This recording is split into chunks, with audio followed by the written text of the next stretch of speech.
yard performance in the 2022 Division State Championship game for Hoban, Vince McKee has seen it all covering high school football.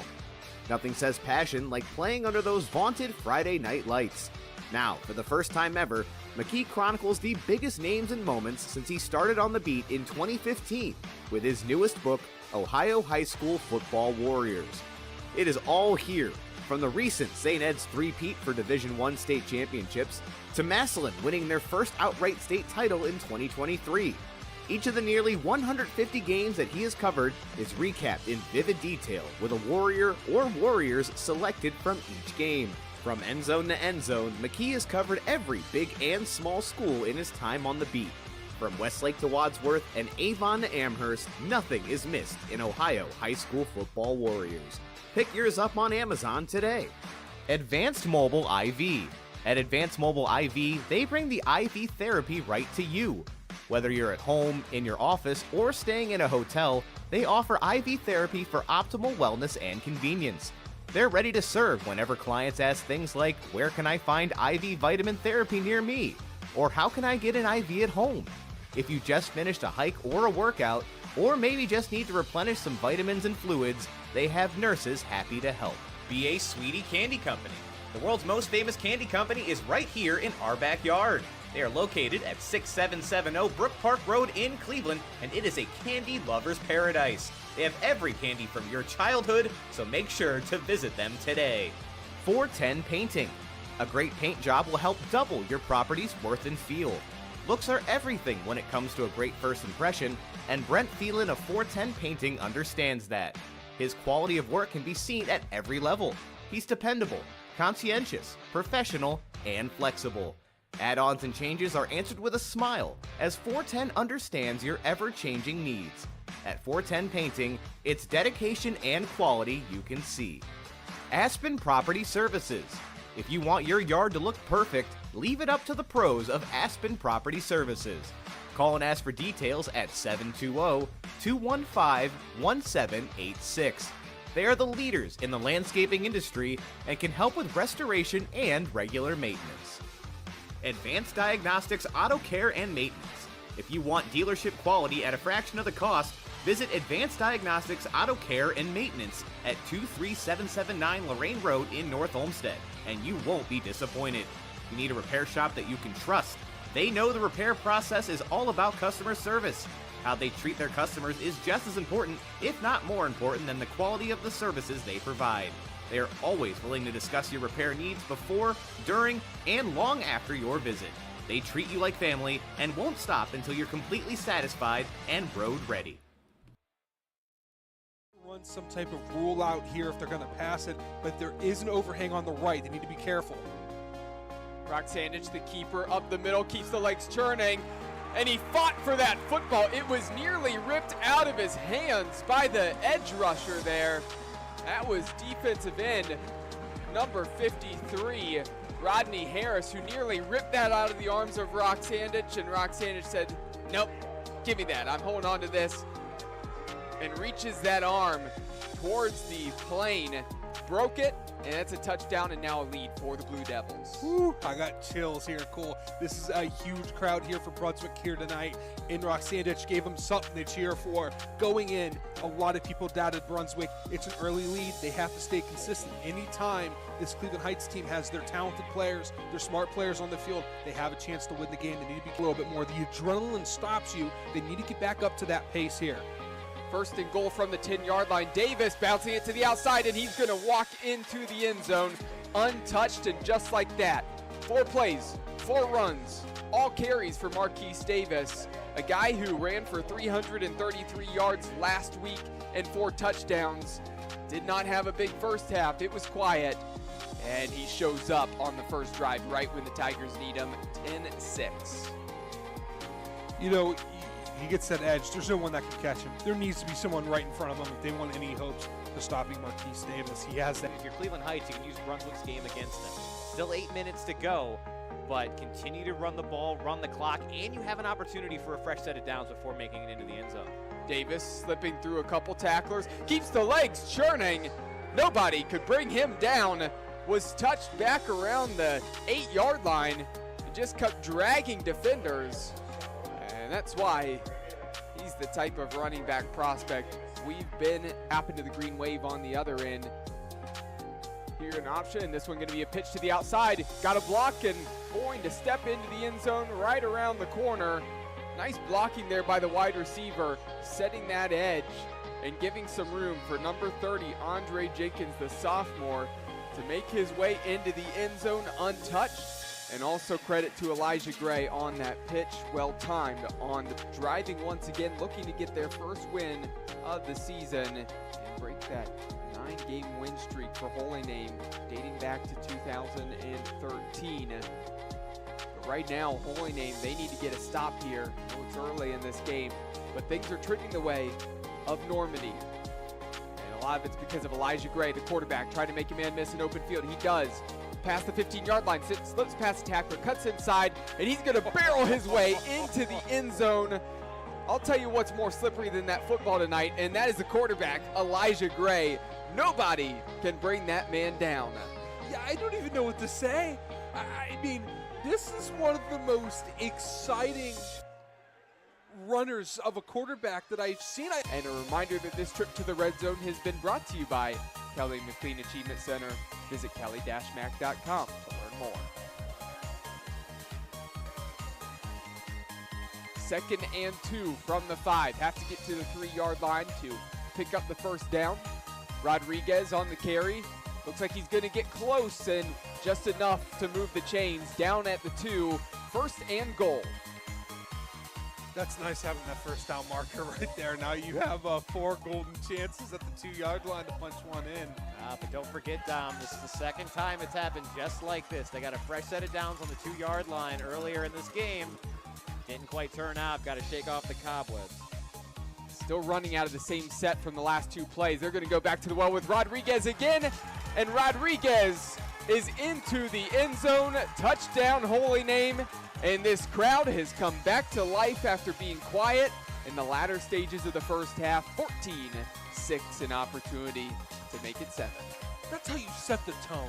That's how you come out of half and show that we're still here, that we're not done yet. This is a tough group, as Ryan Day said in his post-game interview after the Notre Dame game. This is a tough team. That's what Holy Name is. They proved it right there with that offensive line putting in work, and those running backs doing well. That was a good drive. Here's the hold, looks good, and that kick is up and good. 14-7, 1 did that. He needed that run. Yeah, he's hobbling, he's hurt, he's in pain. But as soon as he says go, and that ball hits his fingers, the light shining down bright on him, you have 11 hungry invaders trying to get to you, and all he can think of is the task at hand. Pull back to pass, looking down the field. He's got a man wide open, and he finds him into the open field, and headed for the end zone is number 7, Colin Daskos, the senior, and an opportunity to tie this game up. What a huge play there as Cole kept his eyes down the field, and there was nobody around Daskos. Hurt ankle, no ankle, doesn't matter. He can throw the ball for 68 yards in the tutty all the way to the crib. Oh, Cole, Brandon, we have an exciting football game between a 1-win team and a no-win team. And baby, this crowd's into it. We're in there with the PA announcer screaming there in the PA system. We have an exciting one. I'll tell you what, that's all you want in a football game, a 60-yard touchdown pass, broken coverage. We'll take advantage of it. This hasn't been the season where either of these teams really have picked up many wins, right? And you know what? We're not going to kick it. We're going to see if we can get it. I don't know. It will depend. If they go to the ground, you'd have to think they're stating that this is 4-down territory now. I think it was the snap that got messed up last time. We just saw the holder there practicing the hold. I think they're going to kick it if they need to. Here's a carry up the middle for Dix. They're not going to have to, as he's going to push close to the end zone. He stopped just short. That white wall there of the invaders kept him out of the end zone. But that actually might help Holy Name, because even though they didn't score there, they got a first down, opportunity to kill a little bit more clock if they want to. Live from Ken Duke Stadium in beautiful Medina, Ohio. It is week 4 of the Key on Sports High School Football Game of the Week as the Menor Cardinals have traveled in to take on the Medina Bees. I'm Brandon Soder alongside Dom Clary and Darian Jackson as always, running things behind the scenes. And always love it when we come out to Medina. It's an electric atmosphere, always a great game. Don't expect anything different today. Medina is 1-2 on the year, kind of resetting things. Graduated a lot of seniors, especially on the offensive side of the ball. Menor, kind of the opposite problem. They've got their juniors and seniors roared up, ready to go. They're 3-0. Beat Ignatius earlier in the year. Dominated last week as well against McDowell out of Erie, Pennsylvania, 51-7. So they're coming in with high expectations on the year. Scotty Fox, their quarterback, of course, who we're going to talk about a lot tonight. His senior year, he's heading to West Virginia after things wrap up. But all of that said, Dom, again, like I said, Medina's always a good team, always puts up a fight. What are we expecting to see here today between the two teams? Yeah, you're going to see an emphasis in the passing attack. Usually we like to see Menor really spread the ball out. They like to put the ball on the ground. But when you have a quarterback like Scotty Fox, you got to utilize the quarterback position. In Medina, there's never a running back listed. There'll be a running back. We can guarantee you that much. But usually, they're not on the roster. But we can guarantee you, so they will spread the field out. They'll have a dynamic passing game. They'll use slant routes, out routes, curls. They're pretty simple in their concepts, but they're really deadly in the air. And this Medina attack, it's hurt Menor the past few years, despite a playoff victory for the Cardinals just 2 years ago. But for the most part, ever since Drew Alar was here, it's really been in favor of the Battling Bees. Let's see if it changes this year. A lot of people think this is the year Menor regains back this rivalry. And again, as we mentioned, Menor has been off to an electric start so far this year. And a couple players to watch out for. We did mention Scotty Fox, obviously. He's going to be touching the ball pretty much every play. We're going to hear plenty about him. Got to at least mention Jackson Farley, though, as well. Their junior running back, also getting Division I offers at this point. He has been averaging well over 100 yards a game. So this is not a one-dimensional passing attack for Menor. They're going to come out with a very balanced approach, and that's what makes it so hard, especially at the high school level. If you can do everything well on the offensive side of the ball, you can't game plan for literally everything. It makes it very difficult, and they excel at, again, every facet. Justin Hodge, junior wide receiver, another one to look out for. And then a linebacker duo of Caden Clare and Spencer Behringer. Two seniors really anchoring that defense, put on a great show last week against McDowell.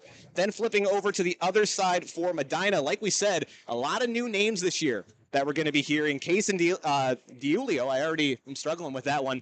Junior quarterback that we're going to see plenty of today. Cooper Yasefik at running back, we're going to hear plenty of. And then needed a shout out last week, despite a tough loss against Wadsworth. Sophomore safety Cordy Carey got a pick 6 in that game. Gave him really most of the production they had from the scoring side last week. So keep an eye out for him as well, an exciting young player to keep an eye out for. Yeah, you have a Medina team powerhouse of the past few years in the GCC. Usually strong quarterback back there. I'm interested to see how this Menor team is, this experienced Menor team, against a Medina team that's revamping themselves. It seems like they want to keep that identity the same, but let's see how they do it against, well, the Cardinals of old, some would say. One of the old powerhouses in the region. They look to come back to form. We're going to find out if that's true. Again, folks, conference play and a rivalry game here in week 4. Got an exciting one on tap for you. Teams are getting ready to take the field as the band clears. We're going to take a short break, folks, but when we come back, get ready for some action. Again, the Menor Cardinals taking on the Medina Bees. We'll be right back. From Drew Aller's coming out party in 2020 for Medina against Iggy and Ed's, to Lamar Sperling's record-breaking 356-yard performance in the 2022 Division State Championship game for Hoban, Vince McKee has seen it all covering high school football. Nothing says passion like playing under those vaunted Friday night lights. Now, for the first time ever, McKee chronicles the biggest names and moments since he started on the beat in 2015 with his newest book, Ohio High School Football Warriors. It is all here, from the recent St. Ed's three-peat for Division I state championships to Massillon winning their first outright state title in 2023. Each of the nearly 150 games that he has covered is recapped in vivid detail with a warrior or warriors selected from each game. Welcome back in, folks, to the Key on Sports High School Football Game of the Week. Want to quickly remind you that pregame show was brought to you by the Cement Mason Local 404 Union.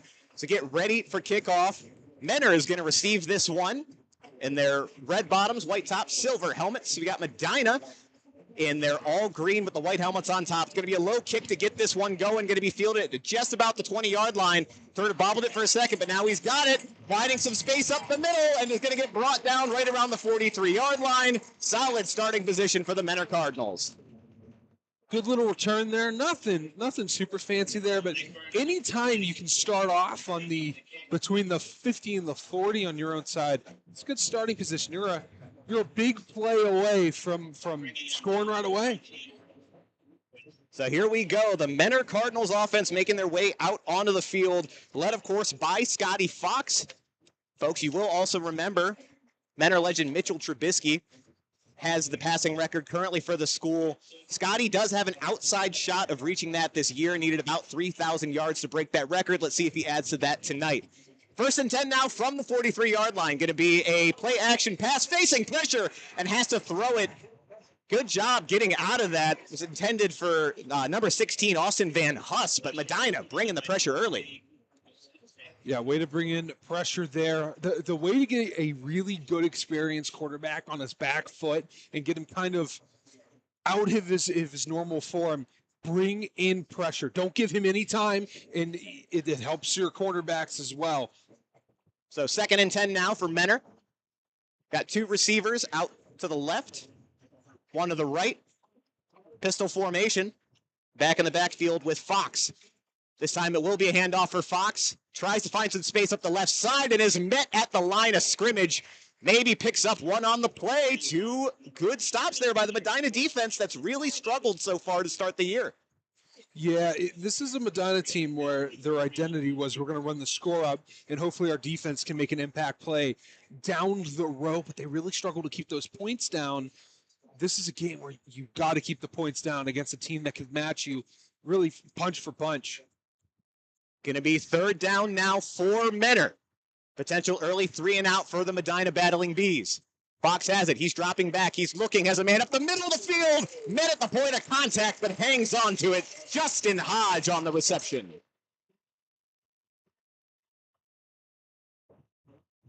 He's a guy they're going to target the entire game. And they do no huddle here. Offensive line, they all look at the signs, including the running backs, wide receiver, Scotty Fox as well. They get right lined up. They don't mess around with a huddle. Now into Menor territory. 1st and 10 from the 43. It's going to be a handoff again, but Medina sniffs that one out. Brings the back down in the backfield. Jason Farley again on the carry. Yeah, Jackson Farley's a guy that you really want to get going downhill. They haven't been able to do that yet. This defensive line they're quick. They're not a very big group, but they're fast. They're good with their hands. They think that they can really penetrate the backfield, and they've done that so far. Loss of 3 on the play. 2nd and 13 now from the 46. 10 minutes, 30 seconds to go here in the first quarter. Fox calls for it. He's rolling out to his left. He fires it off, has a man open, and that's good for a 1st down. Number 10, Dominic Barani on the reception. So that's a sprint out to the left. You tell your offensive line, elephants on parade. Everyone on the backside, you peel back, clean up any of that mess. And on the flood side, you have a flat, you have a streak, and then you have an out route. It's a really traditional route, pretty simple. One of the things you need to run as a unit, and they did it well. Did misspeak. 3rd and 7 now. There was a loss of yardage on that first play. So 3rd and 7 from the 40. Shotgun formation once again for Menor. 4 receivers spread out wide. It's a low snap, but Fox has it. Throws out to the right. Has a man open. He's got the ball making his way up the middle of the field. He still can't get brought down. It took 3 Medina Battling Bees to take down Justin Hodge. 1st and goal for Menor. And just a reminder, folks, this trip to the red zone is brought to you by the Kelly McLean Achievement Center, your private tutoring, ACT prep, college consulting, and athletic recruiting resource. When in doubt, find Justin Hodge. That's exactly what I do. These two have a really good connection together on the field. Did it well there. 1st and goal from the 7 now. Fox has it. Another low snap. He's going to keep it himself. Looking for some room up the middle. He's getting dragged down, but it looks like he got there. Waiting for the call, as there's a bit of a discussion going on to whether or not he made it over the line. Medina seems to think they stopped him short. Medina thinks they got the ball. Let's see here, folks. Still no real reaction. It looks like Medina still has possession, but no touchdown on the board as of yet. Fox is still out there with the offense. Again, no indication. We're going to say he Down is, at the 1. There we go. Yeah, they're going to say he's a yard So short. second and goal from the 1. Pistol formation again. Going to be a handoff. Back's got it. He's up. He's met at the line, but he had enough. Touchdown, Medina. Jackson Farley once again on the carry. Struggled a little bit to get going on that drive, but punches it in for 6.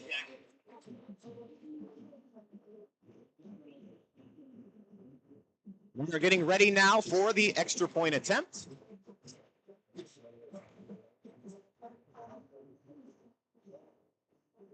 Looks like number 39, Dylan Tackett, will be attempting this one. Snap is down. Ball is down. Kick is up, and it is very good. My goodness.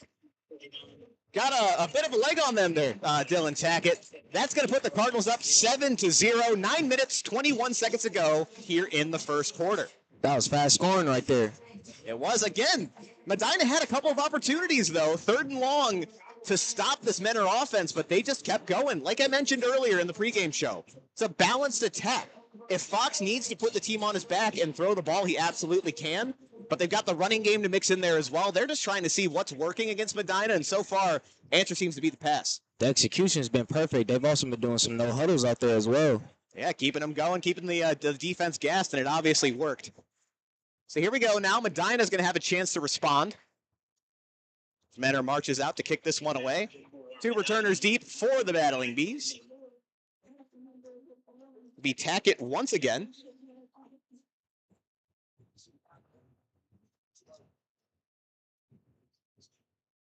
And again, Medina, we mentioned their defense earlier in this game.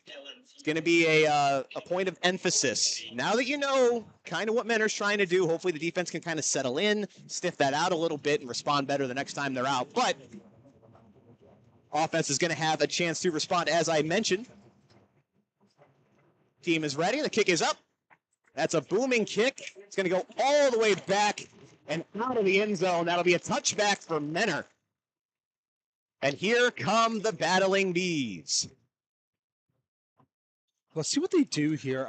Again, they like to bring out a power eye, short yardage situations. They'll take out a big back that usually plays linebacker and anchors their defense. But their tendency is, hey, let's spread the field out, have as many of our athletes. We don't care if you're a senior, a junior, a sophomore. If you're talented and you're a wide receiver, you will play on this unit. They've shown that year in and year out. Let's see what young stud we're going to see here today. 1st and 10 from the 20. Casendelio leading his team out there for the first time today. It's a quick pass out to his left, completed for a short gain. Yeah, want to hit him more in stride there. He had to dive for it. You might get a first down if he's on his feet. But, hey, that's your first completion of the day. Get it out of the way.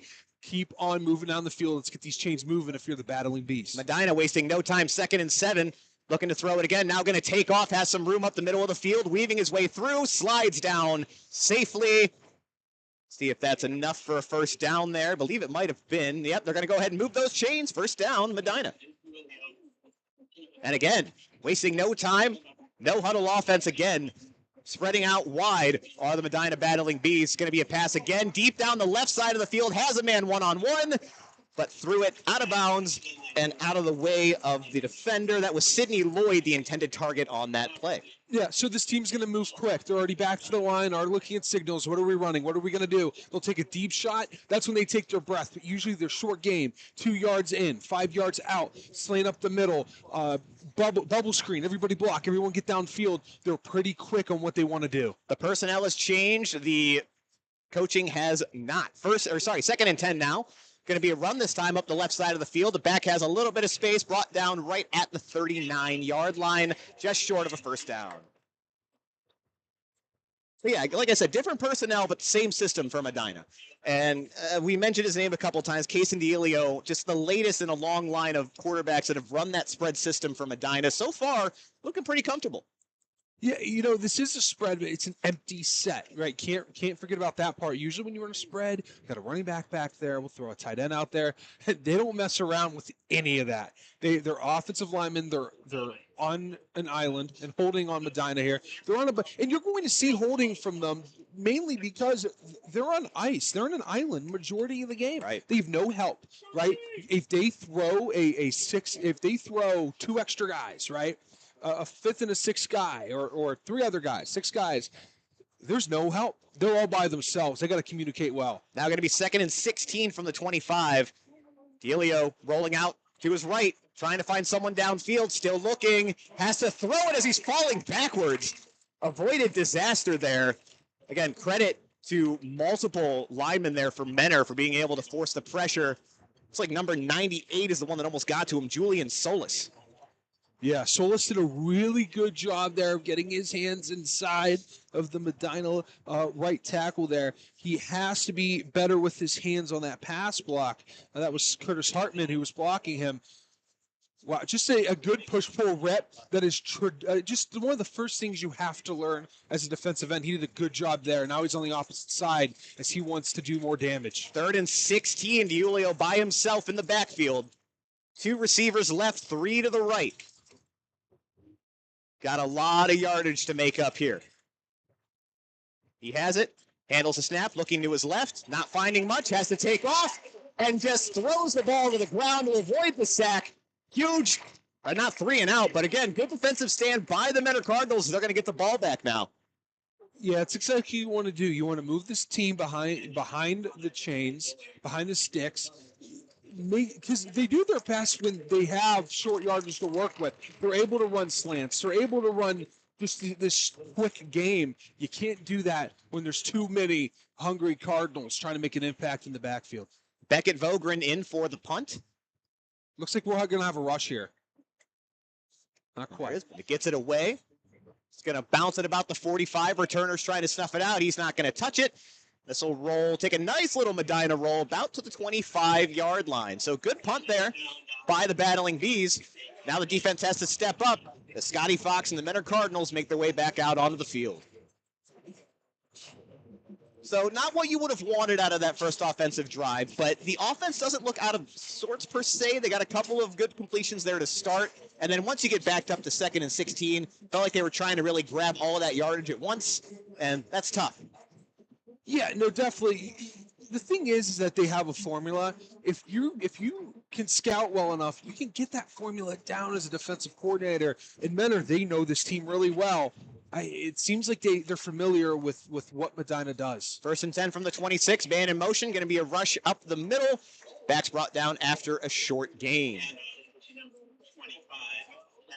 Jackson Farley again on the carry for Medina. Expect a very heavy dose of him tonight. Yeah, absolutely. Do not give up on the run game. You cannot give up on the run game, right? Not a lot of yards. I mean, he has the 1 yard gain, but yard 1 yards, 3 yards, 1 yard, 2 yards. It's not a lot so far from him, and I'm sure he's disappointed and wants to make more of an impact on the ground, but he will. His offensive line just got to keep going at it. 2nd and 8 from the 26, handoff once again, moving up the weak side of the field.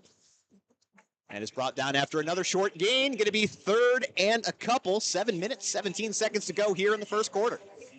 Yeah, and one way to open up the middle of the field in the run game like that is to let your quarterback run with it. You're really going to open things up. They want the pass game to be effective. It already has been. They want it to be even more effective. A way to do that, run the ball. You'll move those safeties downhill. Got to shout out the Medina band playing the Imperial March on 3rd down. Is phenomenal. 3rd and 4 now from the 32-yard line. Menor looking to convert on 3rd down once again. Fox has it, looking to throw, steps up in the pocket, has a man up the middle, holds on to that. My goodness, he's going to be dragged down after the fact, but my goodness, number 16, Austin Van Huss, with a strong catch there for Menor. Yeah, absolutely. He was getting pushed and shoved and pulled and dragged around, and that ball hit the Medina defender, and he was able to just snag it off of him before the Medina defender was able to get it. It was good luck there, good skill. Now the chains move. Let's see if they can keep doing it. 1st and 10 from the 44 now. Menor continues to drive. Going to be a handoff. Back's got it. He's breaking free. He's going to sneak up in the same line. And they're giving him.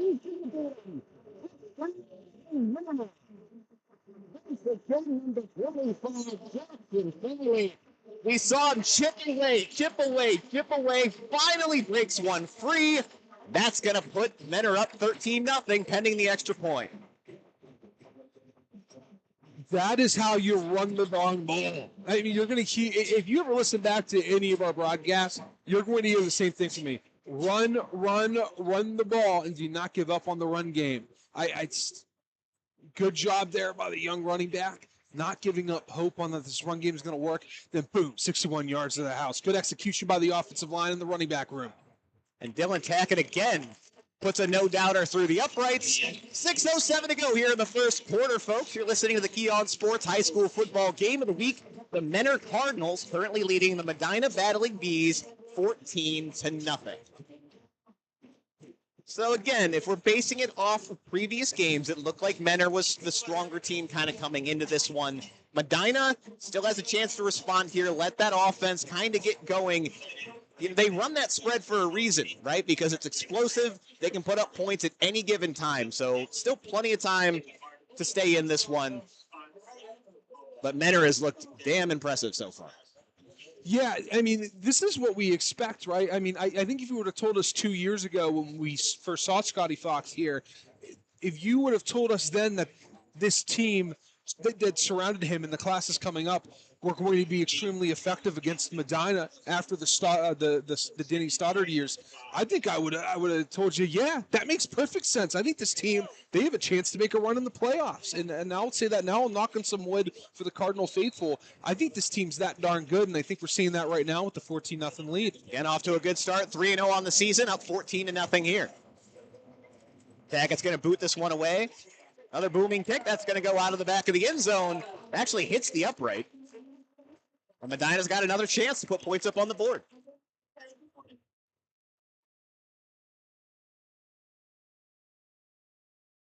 Yet haven't seen Medina run the ball much. The one time they did, they got a big game, but had that holding call that kind of crippled them, brought them back a little bit. So interested to see what they do this time around, now down 2 scores.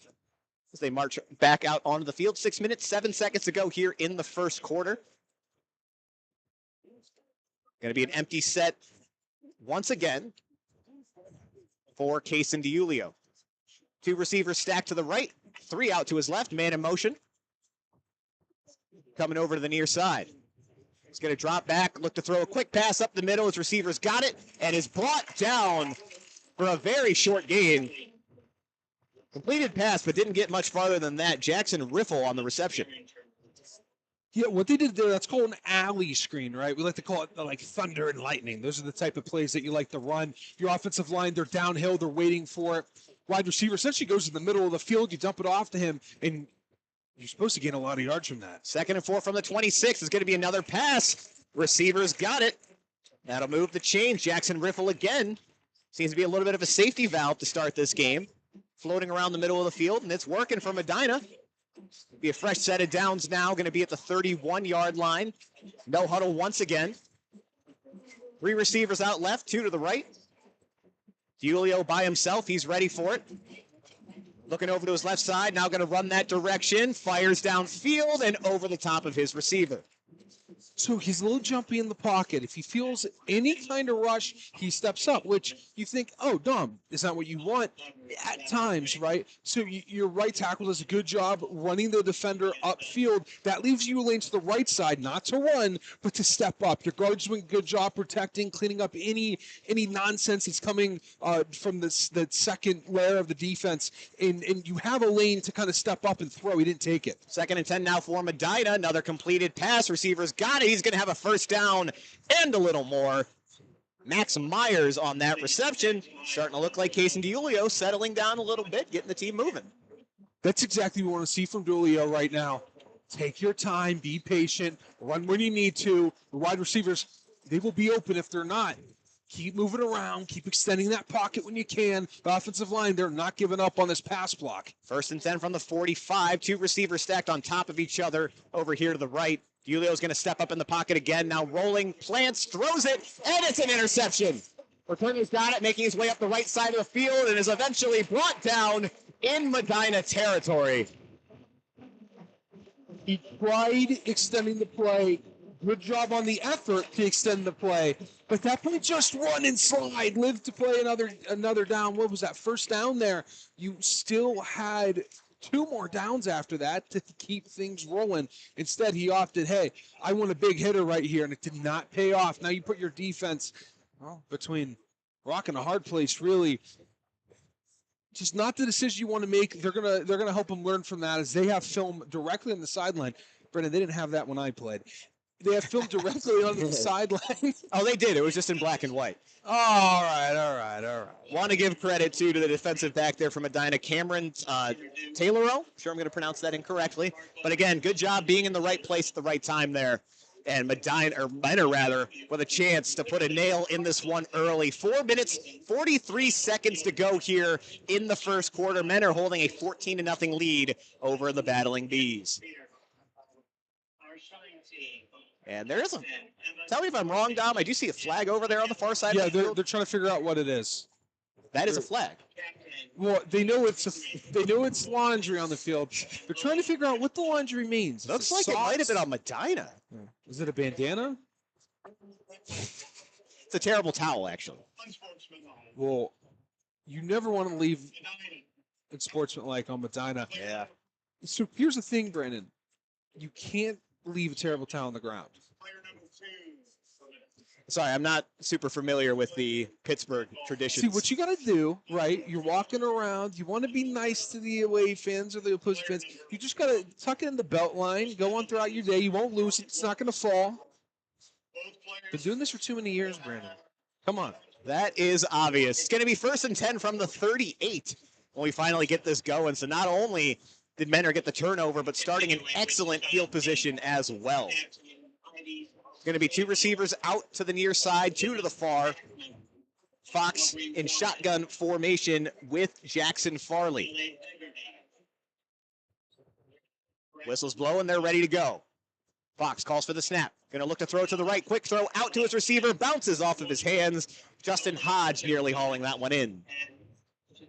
It's uncharacteristic from him. You don't see him dropping the ball like that. Again, Lynch once said, ball hits your hands, you got to catch it. You knew I was going to say that. I say that every game. But here, the ball touches your hands, you got to catch it, got to haul it in. That's the case where I agree with Lynch one, where you've really got to haul that in. Steelers references already up to 2 on the broadcast, folks. We still got 4 minutes, 41 seconds to go in the first. Just get ready when I talk about the turducken. 2nd and 10 now from the 38-yard line.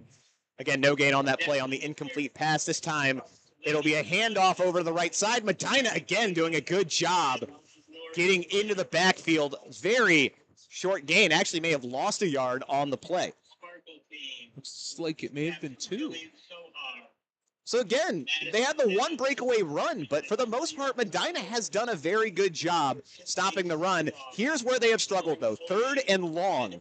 I want to say 4 or 5 times Menor has already been able to convert on these 3rd downs. Medina's got to find a way to get their defense off the field here. 3rd and 12 now from the 40. Fox looking to throw deep as a man up the right side of the field, and he's got it! Falls out of bounds at about the 8-yard line. Decided to go deep and hold it in. Number 16 on the reception, Austin Van Huss had his corner beat from the beginning. Fox sniffed it out, put the pass right where it needed to be. It's about 35 yards there. What number did you say that was? Sorry about that. On the reception, that was 16, Austin Van Huss. There were multiple people up and down the field. They're running that cover X, right? Or cover 0, pardon me, cover 0. So you don't have any help. Everyone's manned up. Man on man. And it didn't work there. Then 1st and goal, going to be a handoff again to Jackson Farley. And for the 3rd time tonight already, touchdown Menor. Farley, again, not racking up the yards just yet, but 3 touchdowns to his name. Having an excellent game here so far. And just a quick reminder, folks, that shift to the red zone was brought to you by the Kelly McLean Achievement Center, your private tutoring, ACT prep, college consulting, and athletic recruiting resource. I know this is only the first quarter, but Menor is looking really nice right now. Again, it's a balanced team. right? The run has been stopped over and over and over again. And every time when they have a third down situation, they need to convert. Fox has stepped up. Van Huss has stepped up a couple of times. Hodge, they've got, they're not one-dimensional. And that's helped them out a ton here so far. Because a lot of teams, when you have somebody who has played as well as Farley has this year, the running back, you're just going to keep feeding them until the wheels fall off. And if they were doing that, I think Medina, this would be a much different game. Might only be a one-score game at this point. But, again, credit to Menor. Got a really, really good offense out there so far. They've always been a team that could put points on the board very fast, especially over the past 2 years of watching them play Medina. It's always been a back-and-forth, high-scoring game. So them being up 21-0 does not surprise me that they have that already in the first quarter. 3 minutes, 55 seconds to go here in the first quarter.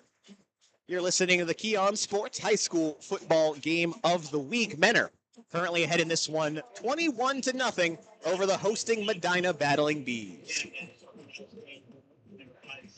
I think when we met in early August, late July, I don't think any of us thought, Menor will be up 21-0. I'm sure a lot of people would have said that they'd be up, and I'd say I would have agreed with that. But I don't know if I would have agreed to it to this extent where Medina is just struggling to be effective against this Menor team in any capacity.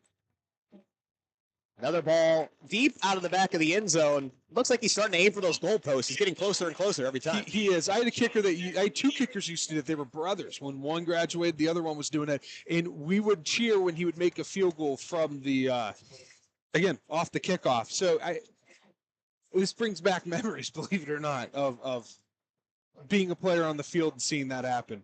Trust me, all like the freshmen and sophomores who, really aren't involved in the action, they're cheering for that to go over the uprights. All right, big drive here early for Medina, down 3 scores to the Menor Cardinals. Julio sending a man in motion, bringing him into the backfield. It's going to be a handoff, back making his way up the left side of the field, brought down after a short gain. Credits number 6, Brian Wutcher on the carry. Again, that's the second time they've run the ball. Picked up a decent chunk of yardage there. I wonder if we're going to start to see this more. Maybe slow the game down a little bit, give their defense a chance to rest. And again, it's been effective. A couple of times they've done it. 2nd and 5 now from the 25-yard line. Going to be a handoff again, this time to number 3. Makes his way into the pile over on the left side. He's driving it forward. Takes a while to bring him to the ground there. Credit to Cooper Yusefic on the carry. Yusefic, big kid. Let's see what his weight's at. He's a big kid. He's 6'1", 230 pounds. That's a big lad right there. Lower shoulder. Hey, coach, put me in. Let's get this run game going. Let's get these Cardinals on their heels. 3rd and 1. Actually, no, they're going to call that a first down. Took them a second to update that on the scoreboard. Going to be a handoff again. Either way, back makes plenty of room there. Nice gain, close to the sticks again. Yusefic again on the carry. It looks like the run game is really working for Medina right now. Yeah, and that's part of hey, we scouted the pass. Now it's time to run. I've been on the wrong end of this multiple times. This is a good switch of pace here for Medina. Quick wide receiver screen out over the right side of the field. Receiver makes a couple man miss, and he's out right around the 50-yard line as Medina marching into Menor territory for the first time tonight. Sidney Lloyd on the reception. Yeah, so what's nice is that when you add the running back there, you're forcing a linebacker, you're forcing an outside linebacker condense. There's a flag on the play. We'll talk about that in a second. You're forcing everything to be condensed, and now that outside game can be even more effective, especially outside of the numbers. Looks like we got a penalty against Medina that's going to push them back again after the big gain. Just a refresh, 2 minutes, 33 seconds to go, still here in the first quarter.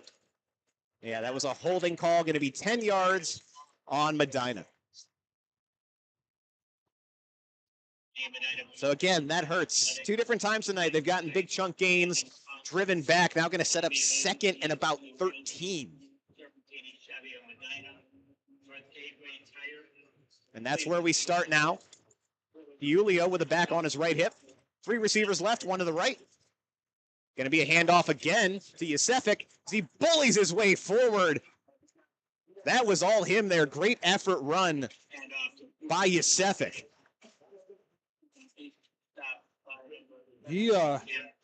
I'll tell you what, right now, that kid right there, he can be he's going to be a contender on the All Grit team at the end of the season, Brandon. It's been fun to watch here so far. Again, just a downhill, hard-nosed kind of running style to get this thing going.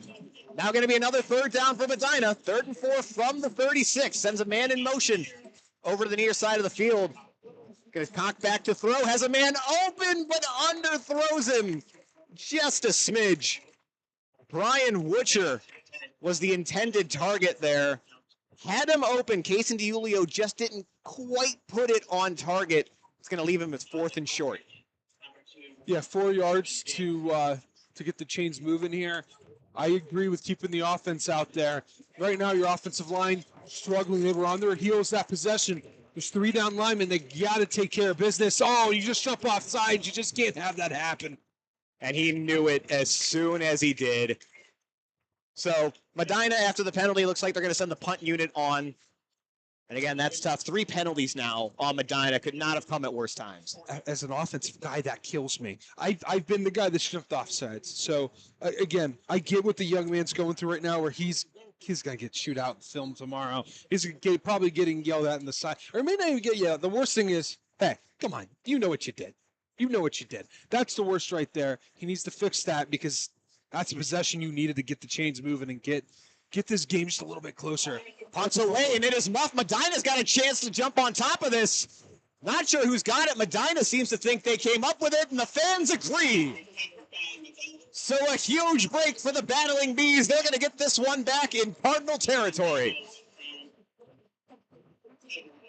2 times so far, it looks like they weren't ready for how far that punt was going to go back. No. He was backpedaling, never really got himself settled to haul that one in. He did not play that like a center fielder. He played that like an 11-year-old right fielder who hasn't played in the outfield before.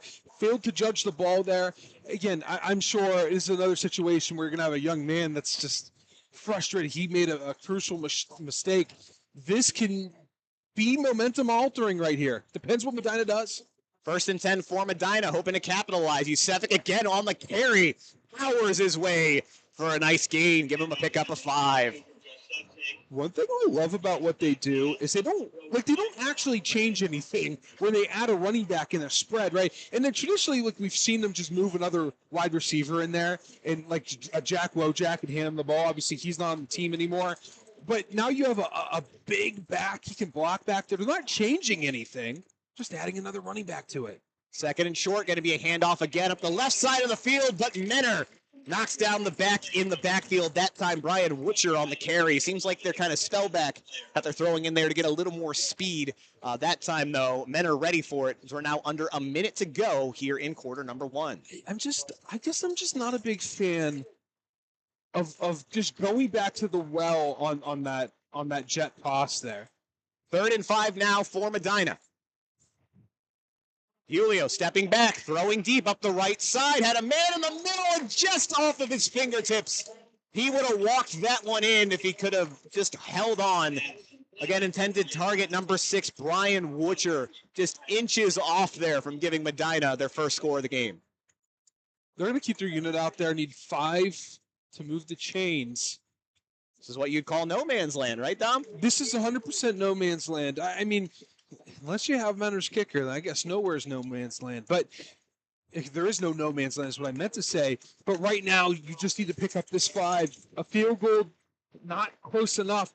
A punt, too close. That's no man's land right there. 4th and 5 for Medina. DiUlio stepping back deep. Throws a screen. It's tipped.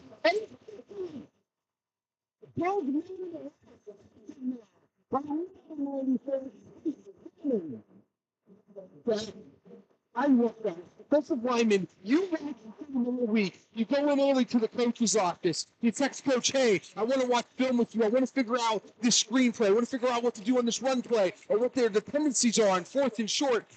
That's what that is right there. That's a young man that studied all week. He knew that was coming as a defensive. He did not bite on the push-pull rep. He didn't go up the field. He stayed home. He read the wide receiver coming in, and he followed the ball. He is never going to forget that moment, and he's going to be watching that film for years to come. Congratulations to him on the interception. And right now the Cardinals, they're back and rolling on offense. 1st and 10 from the 46. Going to be a handoff right up the middle. Back's going to do just enough to get over into Medina territory. Dominic Burns now in. A little different look at running back now. Let's see what the young man can do here. Dominic Burns, he's a junior. He's 5'9", 160. Not a big kid, but he's fast. And we'll head to the quarter now, Brandon. And that's going to wrap it up. Like you said, that's the end of the first quarter, folks. You are watching the Keon Sports High School Football Game of the Week, where Menor currently leading Medina 21-0. We'll be back after these brief messages.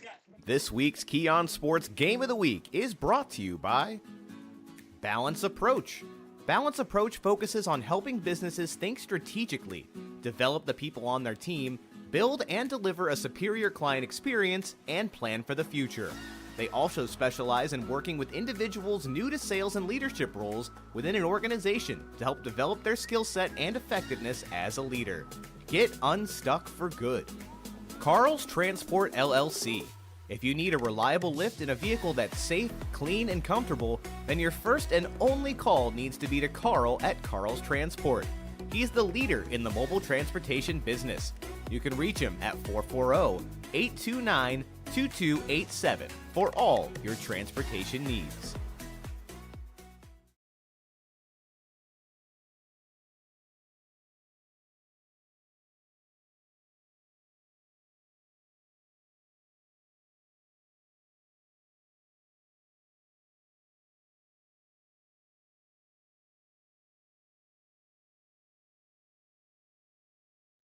And welcome back to Ken Duke Stadium for the start of this second half. Menor with the ball. Deep pass up the middle of the field. Receivers got it. Brought down at the 25-yard line. Justin Hodge on the reception.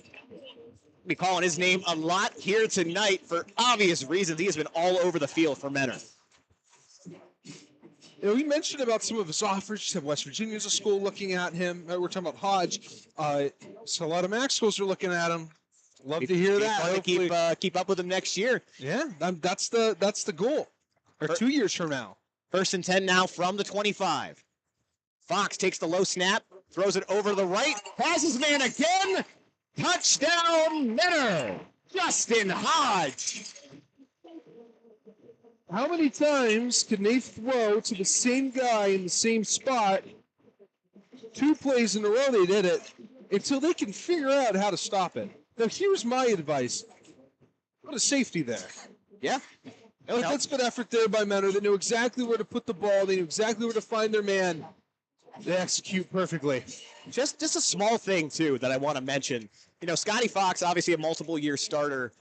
Not to call it any other school specifically, but he has handled a couple very low snaps so far tonight that could have been disastrous for either a younger or a less experienced quarterback.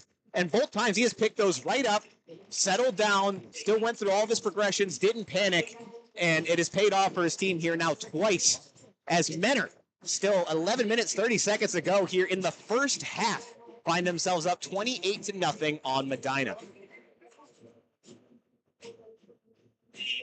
And again, 3 rushing touchdowns so far, add another one through the air. Menor looks like they are firing on all cylinders here tonight.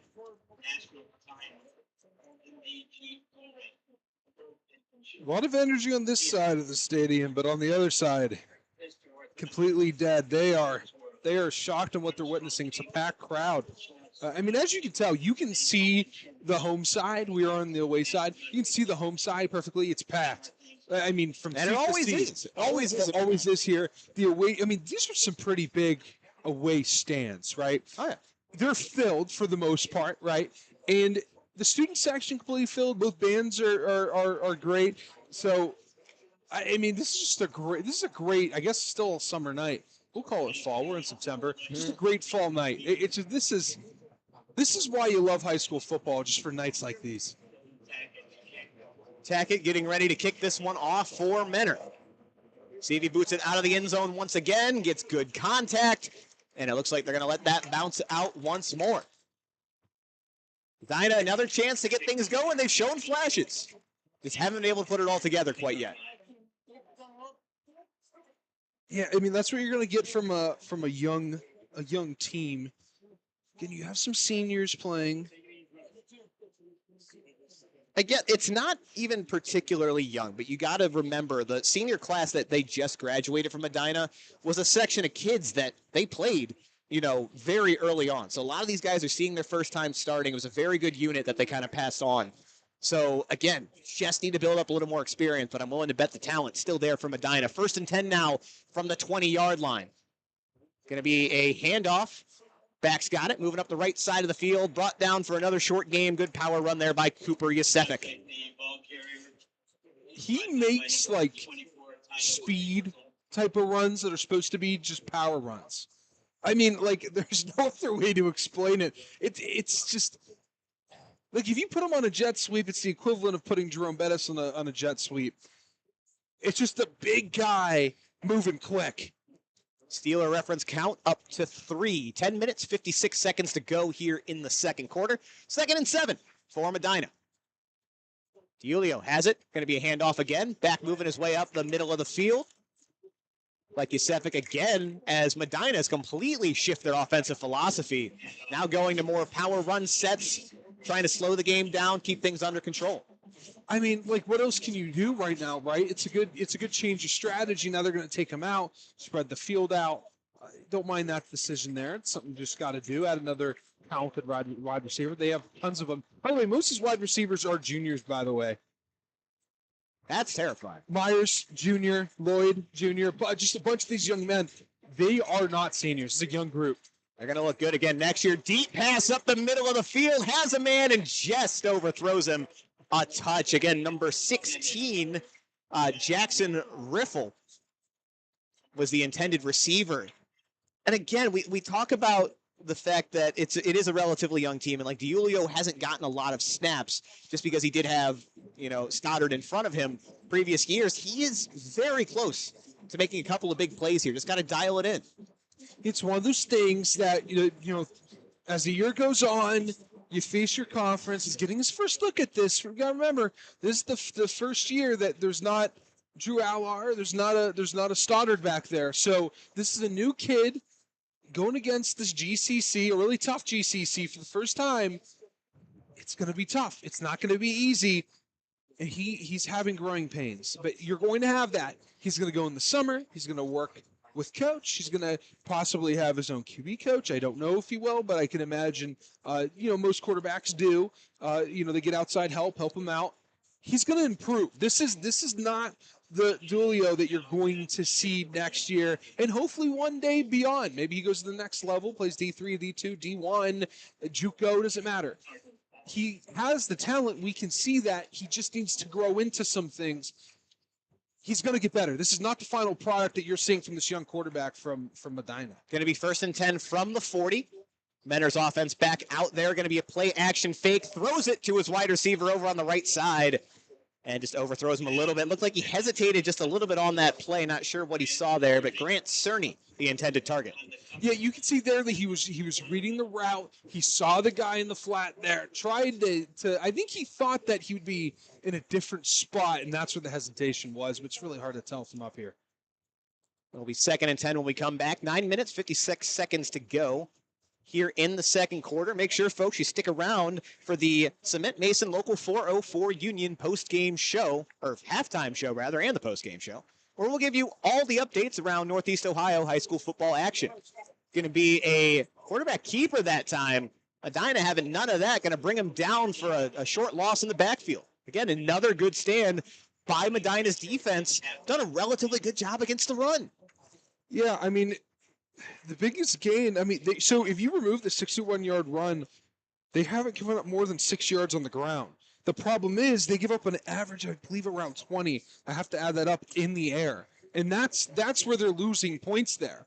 Because the passing game's consistently chunk yards, while the run game has just one big yardage on it. Another 3rd and long for Mentor.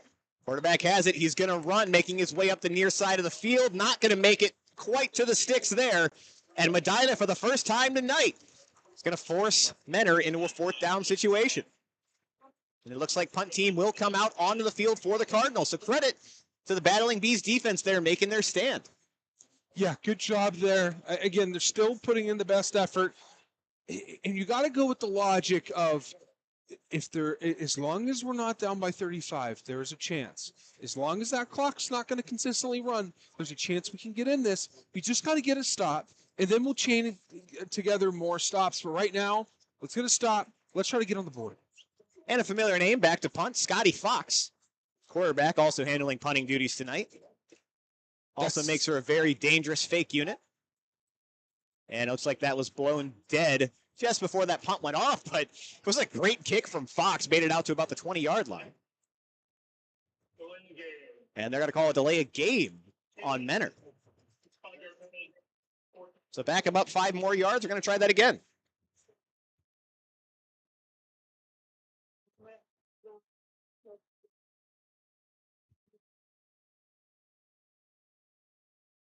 Here we go again. We're going to reset. 4th and 14 now for Menor. Fox again back to punt. Returner sitting about the 25-yard line for Medina. Has it. Ball is up. Nearly blocked. Excellent job there. And that ball is muffed for the second time tonight. We've got a loose ball on special teams. Medina may have gotten back on top of that, but not without some dramatics. Good job by one of the corners there for Medina, knowing that he couldn't hold the ball and he was too far away, so he just slapped it. And it actually helped him. Technically you're not allowed to do that. You're not allowed to slap the ball and Don't worry, we won't tell anybody. But well, I think that's only if you push it out of bounds. I don't think you can slap the ball out of bounds. But there, he was too far away to do that. So I think that's why it's not a flag there. But in Medina, they're going to go back to the traditional set here with empty. They're going to spread the ball. They have 4 wide receivers on the top of your screen. Classic Medina football. Insane. 1st and 10 from the 27. Diulio by himself in the backfield. He's going to look to the near side, uncorks one deep, and just overthrows his receiver once again. Number 6, the intended receiver there, Brian Witcher. Yeah, I think he has to put a little bit more air on it. And he's getting distance. That's good. I just think he has a hard time knowing of how much air to put under the ball. I think he's a little nervous to underthrow it. He has a tendency of overthrowing on those deep streak routes. He's finding guys open. Again, they're in tough spots. It's a hard catch, not an easy catch. Just got to put the ball on the money. 2nd and 10 now for Medina. Going to be a wide receiver screen to the far side. Receiver's got it. Weaves his way up for a gain of about 5. Max Myers there on the reception. Those add up. That's not a bubble screen. That's just a wide receiver screen there. Those add. That's about a gain of 3, I believe. And again, you don't have to continue to try to throw it deep. I know you're down 4 scores, but really if you're Medina, you got to get some kind of offensive rhythm going. So if you can pick them apart that way in the pass game, absolutely do it. 3rd and 7 now. Going to be a handoff. Yeah, what's nice about Medina is brought down short of the first. Yeah, they're not punting the ball. But so when you do that, you can treat a 3rd down play like it's 2nd down. And there's almost like a relief to that, knowing okay, we can just get around the sticks. We don't necessarily have to get everything we need here. That's kind of the relief of it. They're going to add a bid package here. They just added some more players, removed a wide receiver. Are we going to see my favorite formation in football? Let's find out. 4th and 2. Well, Medina steps up to the line here. Yusefik on that previous carry, by the way. And in a rarity, Medina lining up in the I formation. Going to be a handoff to the fullback. And he's going to have that 1st down +1. Go ahead and move those chains for the battling bees. Yusefik again on the carry. Fullback, halfback, whatever. Nickel, dime, doesn't matter. Put them wherever you want. Doesn't matter what it is. A $50, full dollar, a nickel. You can do it all. Would love to see Yusefik play nickel. I feel like that would be we can go Canadian currency. Looney, a toonie. 1st and 10 from the 38. Man in motion for Medina. Going to be a fake handoff. Tulio stepping back, trying to find somebody downfield. Instead, going to take off. Makes his way over to the far sideline. Steps out of bounds after a gain of about 7. Again, credit for Diulio there. Didn't really see anybody downfield opening up. Didn't try to force anything. Did a good job using his legs find the safe play there. Now going to set up second and very manageable for Medina. From their own 44-yard line, man in motion again, 3 receivers to the near side, 2 to the far. Julio going to throw it, has a man up the middle of the field. He's going to be brought down right at the 49-yard line. Good completion there. Sidney Lloyd on the reception. Again, feels like we're getting something going here. 2 first downs already on this drive. They're not trying to get it all back at once. And Julio looks like he's been pretty comfortable with that so far. By himself again in the backfield. He's going to have 3 receivers out to the right, 2 to the left. He's going to take off himself, design quarterback run, going to pick up the first and a couple there. Good run there by Julio. Good little designed run there. It keeps those linebackers honest so they just can't cheat towards the wide receivers. Can you have a spread out field, especially when you're in this empty package? It's nice when you have a quarterback that can run. And they did it with Drew Alar. Stoddard was probably a better runner than Drew was. Man in motion, going to be a quarterback run again. This time stopped for no gain. Going to be 3rd and 5 when they line back up. 6 minutes to go here in half number 1. Now, they're in no man's land. So they're not punting it. They're not kicking it. Right. So let's see what they do here. The big man's back in. See if they give him the rock. And would not be surprised. And folks, while they get lined back up, make sure you stick around for the Cement Mason Local 404 Union Halftime Show with our very own Dom Clary. As he takes you around, gives you updates on all of the important Northeast Ohio high school football action. 3rd and 5 now from the 46. Back in the backfield, it's going to be a fake handoff. Got a screen over to the far side of the field. Receivers got it. So he's going to be brought down well short of the first down, though. Going to set up 4th and short for Medina. Another big play here for the Bees, trying to put together their first scoring drive of the game. It looks like they big personnel shift here, Dom. You think they're punting it here? Just putting out a new look? All right, so this is what I'm thinking. I hope I'm not wrong. So they're going to condense everything on 4th and 3, and they're going to pitch it. Yes, they're going to pitch it. I'm calling it now. High formation again for Medina. 4th and 3 from the 44. Man in motion. Over to the right. Timeout. They didn't like the timeout. Oh, I was getting excited for that, Brandon. Yeah, Medina took the timeout there. Man, see if they come out with a similar look again. So what I would love is they go out there completely different package. Just really mess with the Cardinals' mind. Just go out and spread and then condense everybody at the last second. Probably not a legal move. I saw that a few years ago, actually, between Barberton and Eau Falls, where they would literally put the punt team out, put the offense back in. The problem is, I think they struggled on understanding the rule of Olmsted Falls could still sub. So if you sub, you have to give time for the defense to then sub. But Barberton, I don't think understood that because they kept trying to snap the ball before. And timeouts were being called. It was a mess. They called 3 straight timeouts in the second quarter. Never saw it before. I will never see it again. But yeah, that's essentially like what we're talking about, like of the worst fear of happening here. Just switching units on and off. Again, let's see what kind of package they can put out. Got to put some points up on the board if you want to hang in this one. Men are still leading Medina 28-0. 4 minutes, 45 seconds to go in the first half. 4th and 3 from the 44-yard line. I formation again. It is a pitch out to the right side. Back's got it. He's going to move those chains for Medina. Excellent carry once again by Cooper Yasefik. And Dom, you were all over that one. You know, in high school, you can kind of tell what's going to happen by, hey, where's their best player? Where's the guy that they believe is going to give them the most yards? And they're figuring out if this is short or not. Yeah, it looks like they're going to give it to him. From what I can tell, we got the chain gang on our side. They're awaiting instructions, but they have flipped it over to first down, and they are going to go ahead and move it. So third first down on this drive for Medina. They continue to march down the field. The battling bees, more like the marching bees right now. They're moving down the field, moving the chains, doing a good job. 1st and 10 from the 41. Receivers stacked over on the left side. Now going to send one of those receivers in motion.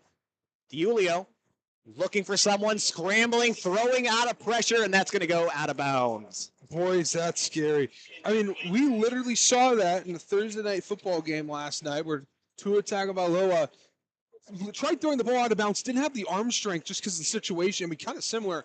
And it was short, went for a pick six. So you got to be careful in those situations. Very smart move there by the young man, Julio, but just got to be careful. I think this is going to be a run right here. 4 minutes, 30 seconds to go. 2nd and 10 now from the 41. And it's going to be another pass. Julio rolling out to his right, facing pressure again. Throws it up the sideline and safely out of bounds. Absolutely no time. Had a little bit of a fake. I don't know if that was technically a play action, but a little bit of a fake. Just not a lot of, not pushing your man upfield. Again, it's hard when you don't have a blocker really on your side. You're on the zone side as the left tackle. And that quarterback's so far back. I mean, he's further back than most guys are in shotgun.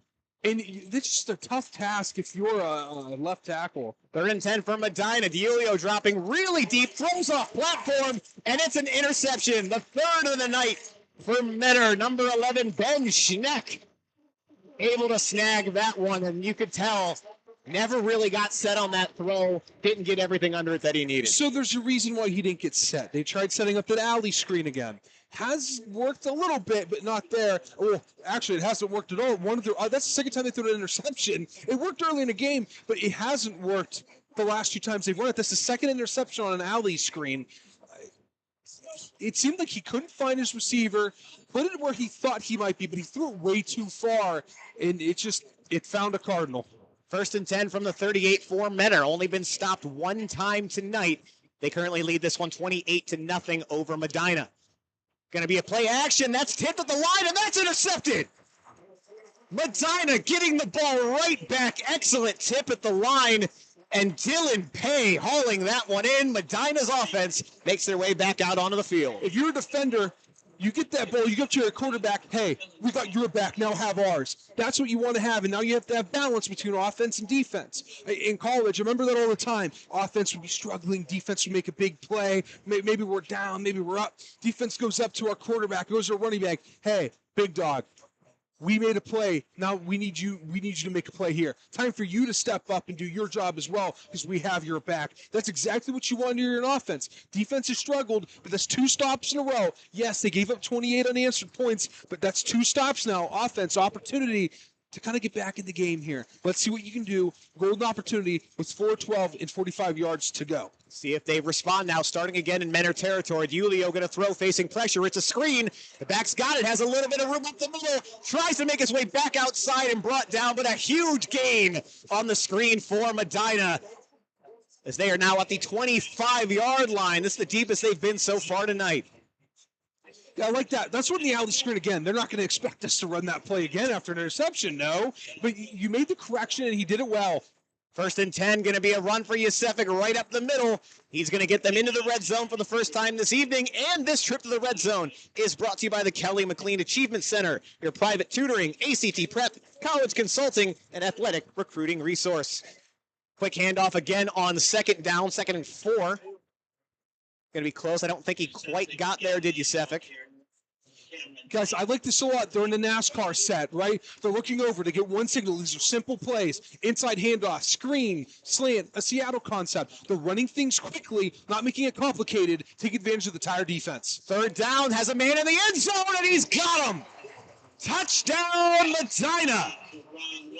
Brian Wicker on the reception as Medina puts up 6 for the first time this evening.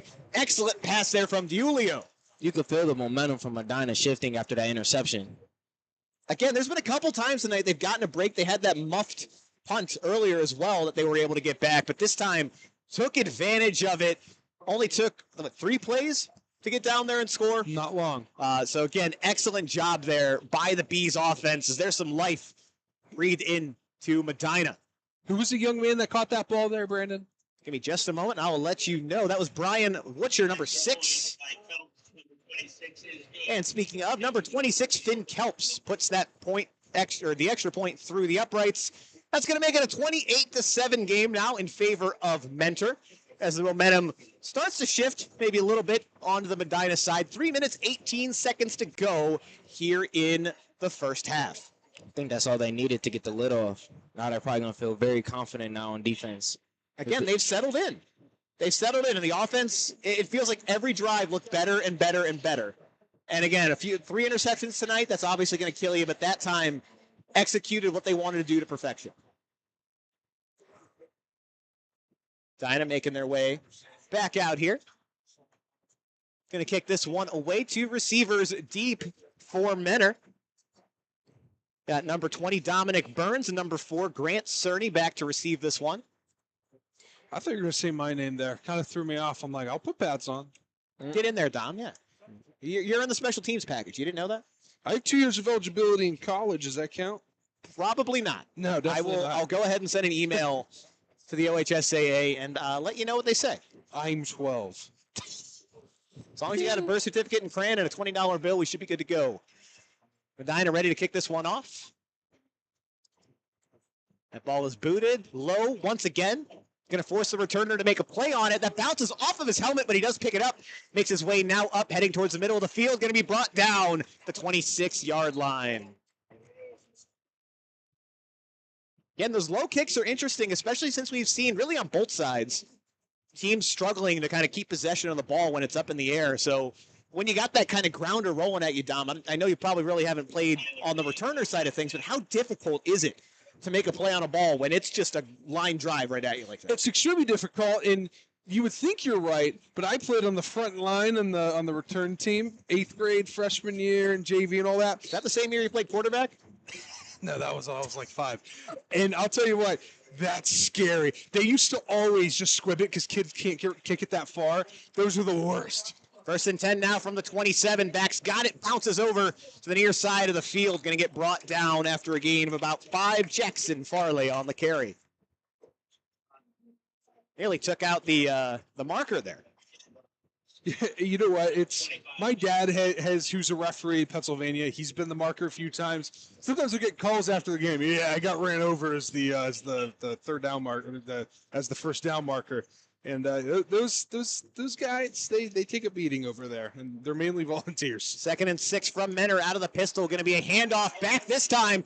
Has some room now, moving up to the left side of the field. Still going. Eventually dragged down after a huge gain. Got to give credit there to number 23, Dylan Pay. Believe had an interception earlier today. Able to drag down the running back there, Farley. But all of a sudden, Menor, after giving up 7, finds themselves on the Medina side of the field. 2 minutes, 46 seconds to go and counting. Going to be a quick handoff. Once again, backs got it right up the middle, brought down after a gain of 2.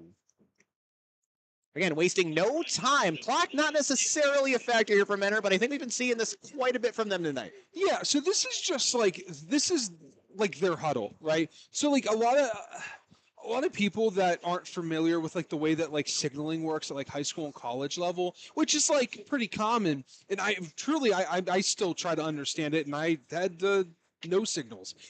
This is like a huddle, right? It's just a little bit quicker where you don't have to like run 7 yards to the line of scrimmage. You get a signal, you communicate, what are we doing? We blocking this guy, we going on this route, and then boom, you go on with the play. A little bit quicker in a huddle, but not no huddle. Call it 2nd and 9. Fox with the pass right up the middle of the field. Receivers got it, still stumbling, going to get brought down at about the 8-yard line. Justin Hodge, excellent catch, even better carry after the fact. And again, credit to Scotty Fox. I know it was a quick pass there, but he had Lyman right in his face, able to stay on his platform, though, get that throw off. And now Menor into the red zone. Just want to remind you guys, this red zone trip is brought to you by the Kelly McLean Achievement Center, your private tutoring, ACT prep, college consulting, and athletic recruiting resource. Maybe 1st and goal from the 7. Fox ready for it. He's going to keep it himself, but can't really get set up and just falls to the ground on top of that one. Live to fight another day. Going to be 2nd and goal when we come back. Team break, settles down. The clock is still running, about 1:20 to go in the first half. Quickly, just make sure you stick around, folks, for the Cement Mason Local 404 Union halftime show with our very own Dom Clary. So he takes you around the world of Northeast Ohio and maybe Pennsylvania. Oh, we will have one in Pennsylvania. My Hickory Hornets against the Sharon Tigers. We got a big one to talk about. 2nd and goal from the 11. Fox rolls out, throws it over to the right, has a receiver, but right off of his fingertips. as number 1 Justin Hodge nearly hauling that one in for the Cardinals. Yeah, so he tries to high point that ball, tries to bring it in, hits his hands, Lynn Swan, and not able to haul it in. That's 4. And for those that obviously can't see us, I just got a dirty look, which usually means, hey, bro, time to stop with the Steeler references. Get out of hand. 3rd and goal from the 11. That's 4. Shotgun formation. 3 receivers out to the right.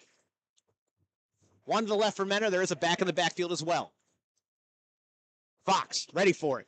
Looking left, not seeing much, faces pressure, throws it at the middle, and he's got his man. Touchdown, Menor. Justin Hodge on the reception.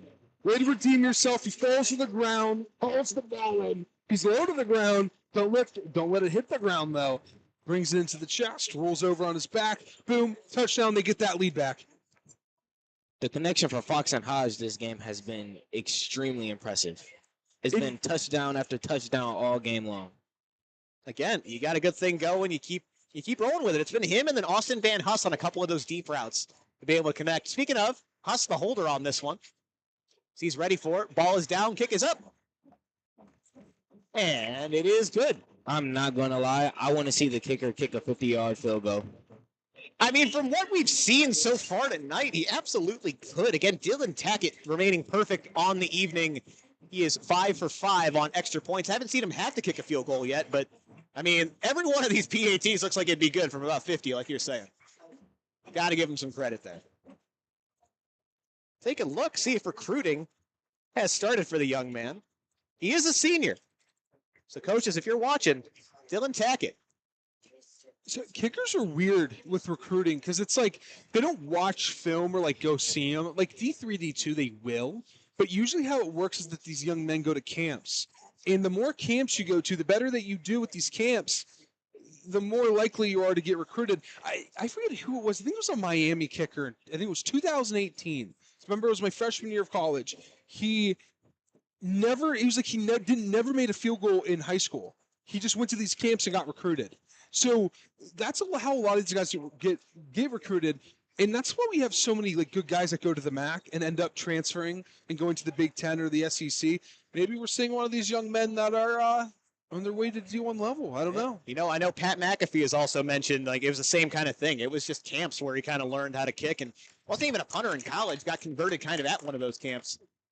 Either way, 54 seconds to go here in the first half. Medina going to have one more chance to respond, but they're going to have quite a long field to do it. You know, it's funny about Pat McAfee that, you know, he was more known as a kicker and became a punter. He did both. And then the NFL became a punter. And also Pitt and West Virginia, they play this week. And Pat McAfee was the reason why West Virginia lost in 2007. I want to put that out there. Brawl. Yeah, 13-9. Happy 13-9 day. That was the other day. 54 seconds to go. 1st and 10 from the 20. Medina trying to put up one more score before the half.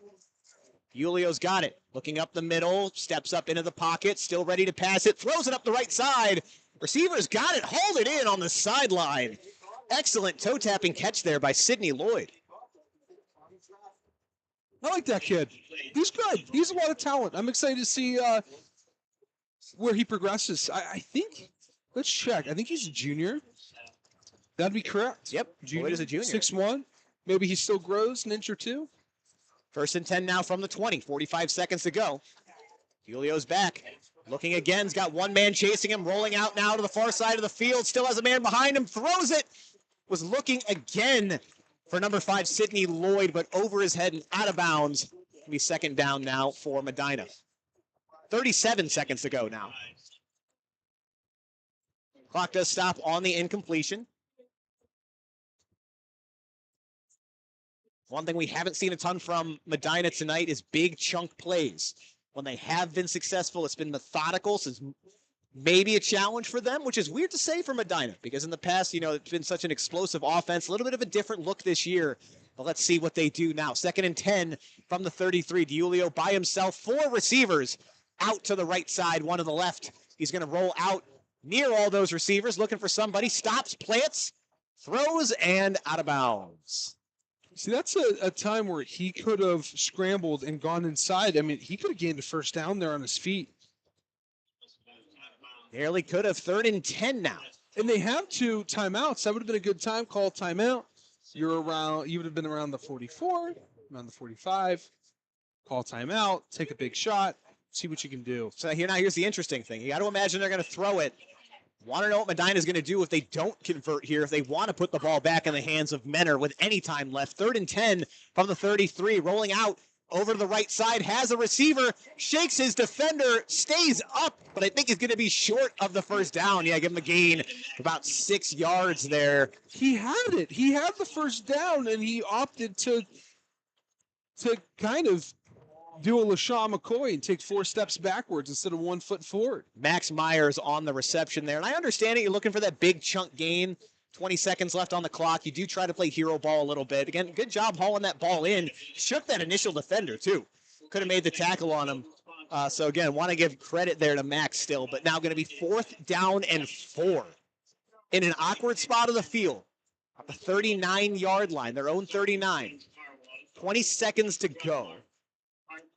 Again, with how efficient Menor has been tonight, I don't know what you do here. You punt it, they still have a chance to score. If you don't convert, obviously they're going to be in your territory.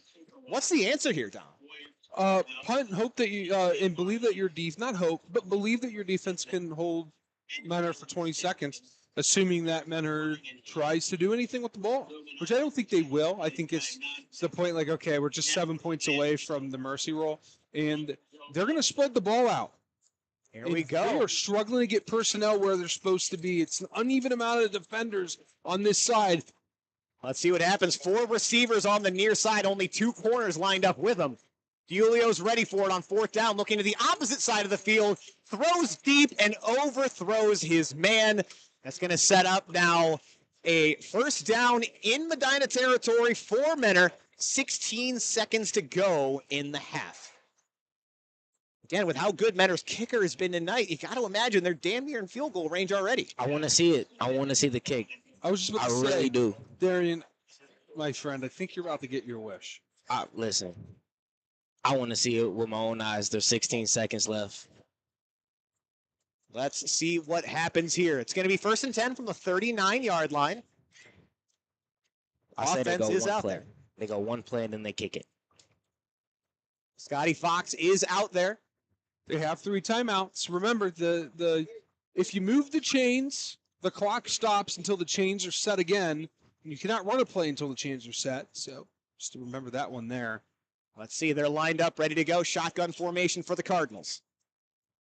Fox has it, looking down the left side of the field. Receiver comes back, grabs it, makes his way up the sideline. They're going to say he was out of bounds at about the 28-yard line. 1st down for Menor. Quick hitter, I like it. That's about as good of a result as you could have wanted. You don't have to waste a timeout. Receiver went out of bounds. 12 seconds to go. Only used 4 seconds to get a 1st down there. Now on the 27-yard line. Menor again, this time going to be a handoff. Back has it, working up the right side of the field. Dragged down after a short gain. Jackson Farley, the ball carrier, got a timeout for Menor. 6 seconds now to go. Looks like they might be sending that field goal unit out on the field.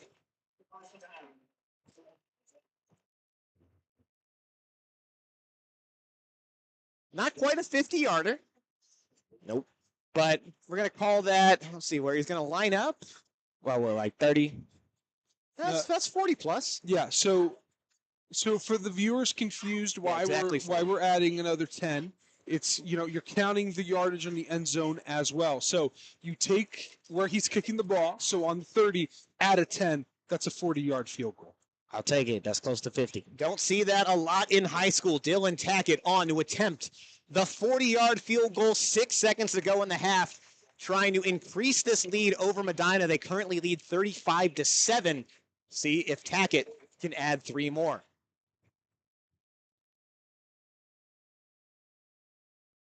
Team's ready. Ball is snapped. Kick is up. It's got the distance for sure, and they're going to say no good. That one went wide right on Tackett. 1 second left on the clock, so Medina going to step out one more time before we wrap this up. Well, I got my answer anyway. He definitely got the range, though. Oh, for sure. He definitely got that. for sure. And real quick, folks, we've got 1 second left in this one, so make sure you don't go anywhere for our Cement Mason Local 404 Union halftime show with our very own Dom Clary. Going to take you around the world of Northeast Ohio high school sports. Also, want to keep in mind, folks, the Mickey Mart Player of the Game will be handed out during our post-game show. Now's the time. If you've got a player in mind on either side that you think is deserving of that Mickey Mart Moose Shield, let us know in the YouTube comments. Make your voice heard. We're going to set up just I formation. Looks like it's going to be a handoff to end the half for Medina. Back's got a little bit of room, still weaving his way around. Nearly brought down.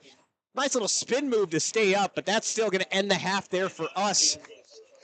After 2 quarters of play, you're listening to the Keon Sports High School Football Game of the Week, where the Menor Cardinals currently leading the Medina Battling Bees 35-7. Again, we're going to step away for some brief messages. Dom will bring you back for the halftime show. We'll see you soon.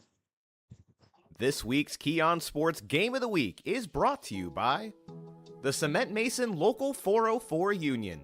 Whether you're an experienced journeyman or an apprentice, their doors are open for you to join the union. Current and future demand for skilled craftsmen necessitates an apprenticeship program that takes into consideration practices of one of the world's oldest trades, along with instruction in new techniques, applications, technologies, and materials. The Local 404 Cement Masons Joint Apprenticeship Training Program supports a world-class curriculum of instruction and on-the-job training for more than 40 apprentices annually. Union Cement Mason skills are honed with the most comprehensive apprenticeship training program in the industry. Climate Tech Inc. For 48 years, family-owned and operated Climate Tech has been the premier company for all HVAC services. For both residential and commercial, they have it covered. They offer free estimates on equipment replacement and 24-hour emergency service. Visit them at climatetech.com. Carrie Moscow LLC. Carrie Moscow is an Ohio-licensed independent social worker, psychotherapist, and mental performance mastery coach who's been providing therapy to young women and teens for over 16 years. She specializes in empowering young women in their late teens, 20s, and early 30s to gain mastery over their mind. She'll help you manage your anxiety, heal trauma, and improve self-esteem while building healthy habits to support strong mental health and stress management skills. Mental training will help you stay strong, healthy, and enjoying your sport for the long term. She can be reached at carrie@carriemoscow.com. Christine Dort Photography. From sports to real-life photos, don't let a big event go by without Christine Dort there to photograph it. Find her today on Facebook or at www.christinedortphotography.com for all your photo needs. Dave's Golden Shear Barbershop. Dave's Golden Shear Barbershop has been your trusted barber for nearly a century of great haircuts. With affordable prices and excellent customer service, there's no better place to get your cut. It is located at 26915 Center Ridge Road in Westlake. Run some type of rule out here if they're going to pass it, but there is an overhang on the right. They need to be careful. Brock Sandich, the keeper, up the middle, keeps the legs churning, and he fought for that football. It was nearly ripped out of his hands by the edge rusher there. That was defensive end number 53, Rodney Harris, who nearly ripped that out of the arms of Brock Sandich, and Brock Sandich said, nope, give me that. I'm holding on to this. And reaches that arm towards the plane, broke it, and that's a touchdown and now a lead for the Blue Devils. Woo, I got chills here. Cool. This is a huge crowd here for Brunswick here tonight. And Rock Sandich gave them something to cheer for. Going in, a lot of people doubted Brunswick. It's an early lead. They have to stay consistent. Anytime this Cleveland Heights team has their talented players, their smart players on the field, they have a chance to win the game. They need to be a little bit more. The adrenaline stops you. They need to get back up to that pace here. First and goal from the 10-yard line. Davis bouncing it to the outside, and he's going to walk into the end zone untouched, and just like that. 4 plays, 4 runs, all carries for Marquise Davis, a guy who ran for 333 yards last week and 4 touchdowns. Did not have a big first half. It was quiet, and he shows up on the first drive right when the Tigers need him, 10-6. You know, he gets that edge. There's no one that can catch him. There needs to be someone right in front of him if they want any hopes of stopping Marquise Davis. He has that. If you're Cleveland Heights, you can use Brunswick's game against them. Still 8 minutes to go. but continue to run the ball, run the clock, and you have an opportunity for a fresh set of downs before making it into the end zone. Davis slipping through a couple tacklers, keeps the legs churning. Nobody could bring him down. Was touched back around the 8-yard line and just kept dragging defenders. And that's why he's the type of running back prospect we've been. Happened to the green wave on the other end. Here an option. This one going to be a pitch to the outside. Got a block and going to step into the end zone right around the corner. Nice blocking there by the wide receiver.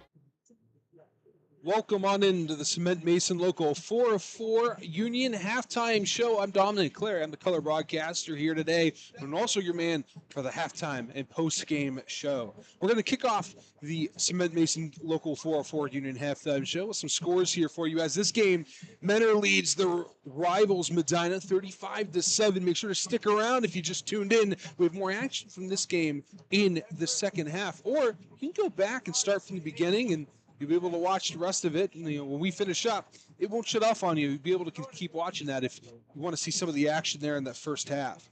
Brunswick, they're 0-3 against Cleveland Heights. They're fighting tough. We saw it last year for our game of the week. You can go back on last year's game, Brunswick versus Cleveland Heights, if you want to see what that was last year. But right now, Brunswick is fighting against Cleveland Heights. They're 1-2. The score 7-3 in favor of Cleveland Heights. Let's see, a lot of these games, no scores for some of them. Amherst Steel, they are 3-0 against the 3-0 Midview. Amherst Steel, they're up 14-10. If they get 4 wins, it's the most wins they've had in a few years. Impressive start there for Amherst Steel. Avon, they're blowing out Elyria. Opposite records of each other. Avon 3-0, Elyria 0-3. The score's 35-0 in favor of the Eagles. So we'll see in a few weeks. Avon Lake, they're taking on Berea Mid-Park, and wow, Berea Mid-Park, they're 1-2, just like Avon Lake, not shown on the scoreboard. Berea Mid-Park up 21-14. Olmsted Falls and North Ridgeville, the battle of the undefeateds in the SWC, an exciting matchup. Two teams that they think that they're the best team in the SWC. They're looking to prove that. Winner most likely the second best team, but they don't want that. They want to be on top above Avon. The score is 10-10 right now. It's about as even as you can imagine. Normandy is facing against Bay Village. I believe our very own Brandon Marvel is at that game. You can check out his article, follow him on Twitter. I've talked about him before. Talented young man, make sure to follow him. Normandy, they're leading Bay Village 20-14. Buckeye leading North Olmsted. Buckeyes 2-1. North Olmsted 0-3. Buckeye up 6-0. Westlake beating Lakewood 12-7. Rocky River against Valley Forge. No score for that. Holy Name against Madison. Madison, they were up majority of the first half 3-0, but now the Neymars, they're up 7-3. The Green Wave looking to extend their win streak. Elyria Catholic, they're against Vermilion. Vermilion up 6-3. Elyria Catholic, no wins yet on the year. St. Ignatius, they're going against Walsh Jesuit, who's undefeated, and Walsh Jesuit showing it on the scoreboard, 14-7 in favor of them. We'll give you a few more scores here. Lake Catholic against South. Lake Catholic up 40-0. Aurora, they're going against Revere. Battle of 3-0s, but Aurora, they're up 28-7. A lot of these scores, no scores on them quite yet. North Royalton, they're beating Brecksville Broadview Heights 29-0 so far. Hudson up on Stowe Monroe Falls 28-7. Wadsworth, they're up on Twinsburg. They look to become 4-0 on the year. 35-3 is the score there. It is all tied.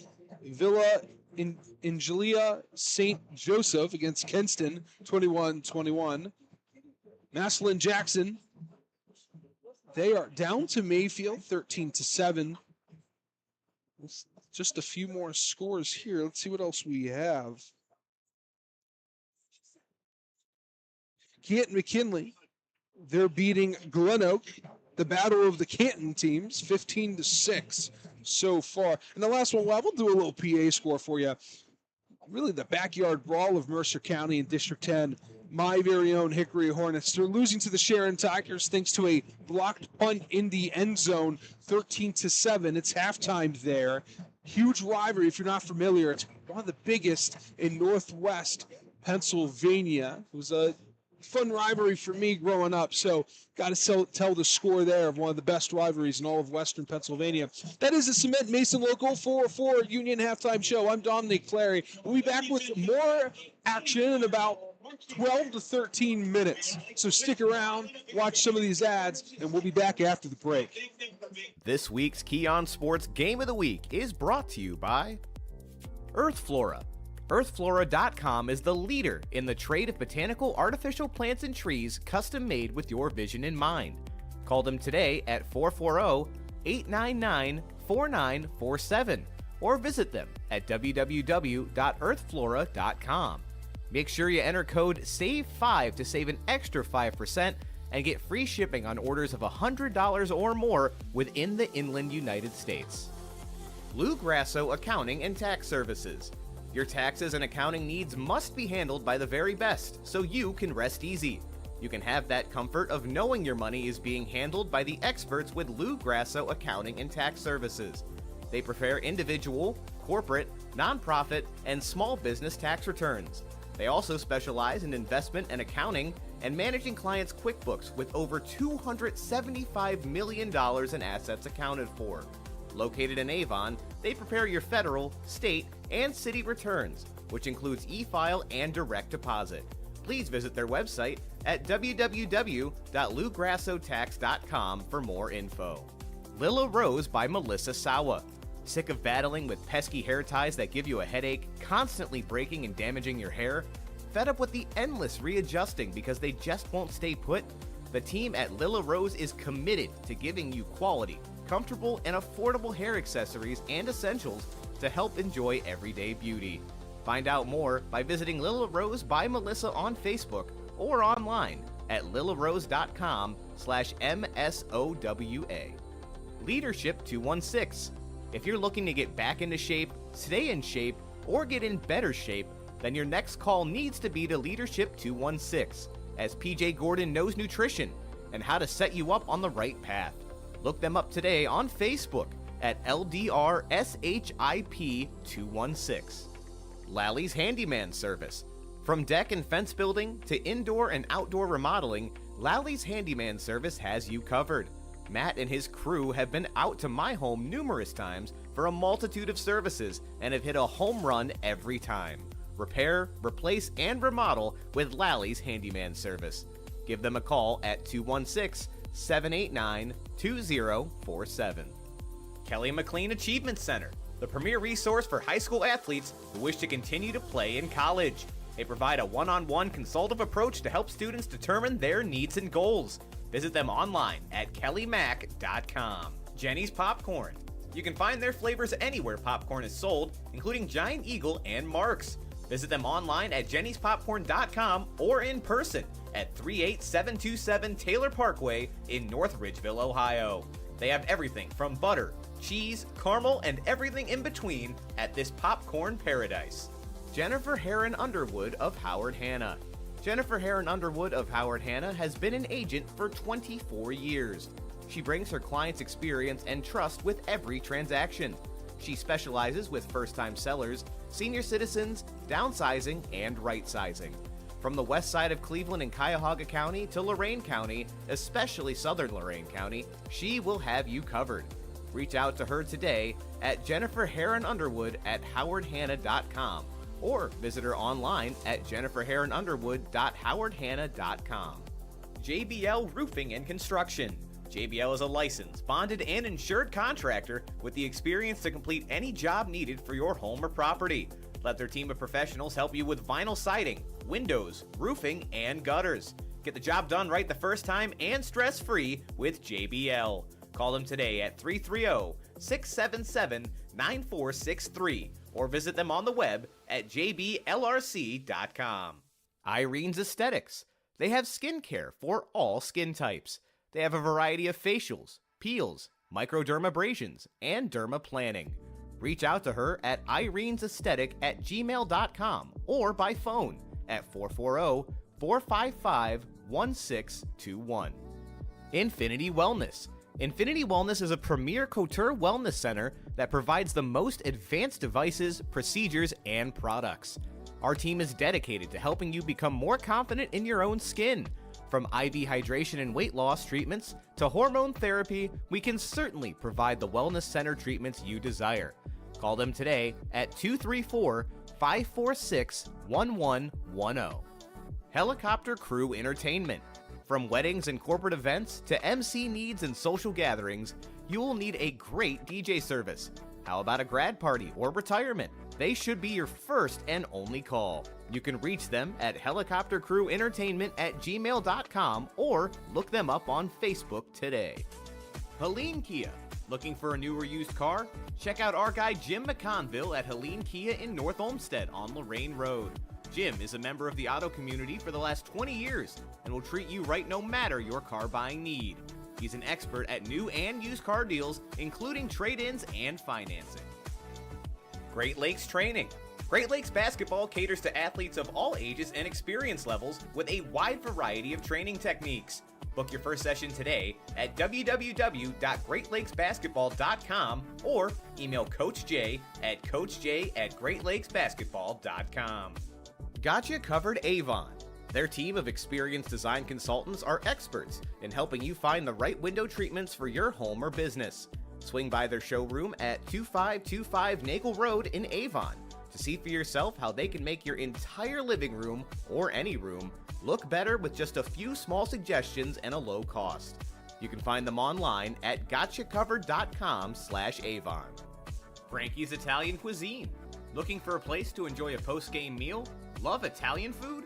Frankie's Italian Cuisine has you covered from meatball to lasagna. Visit them tonight at 4641 Great Northern Boulevard in North Olmsted and taste the 50-plus years of legacy for yourself. Every Step Seniors. Every Step Seniors is a relocation service helping seniors to downsize and move.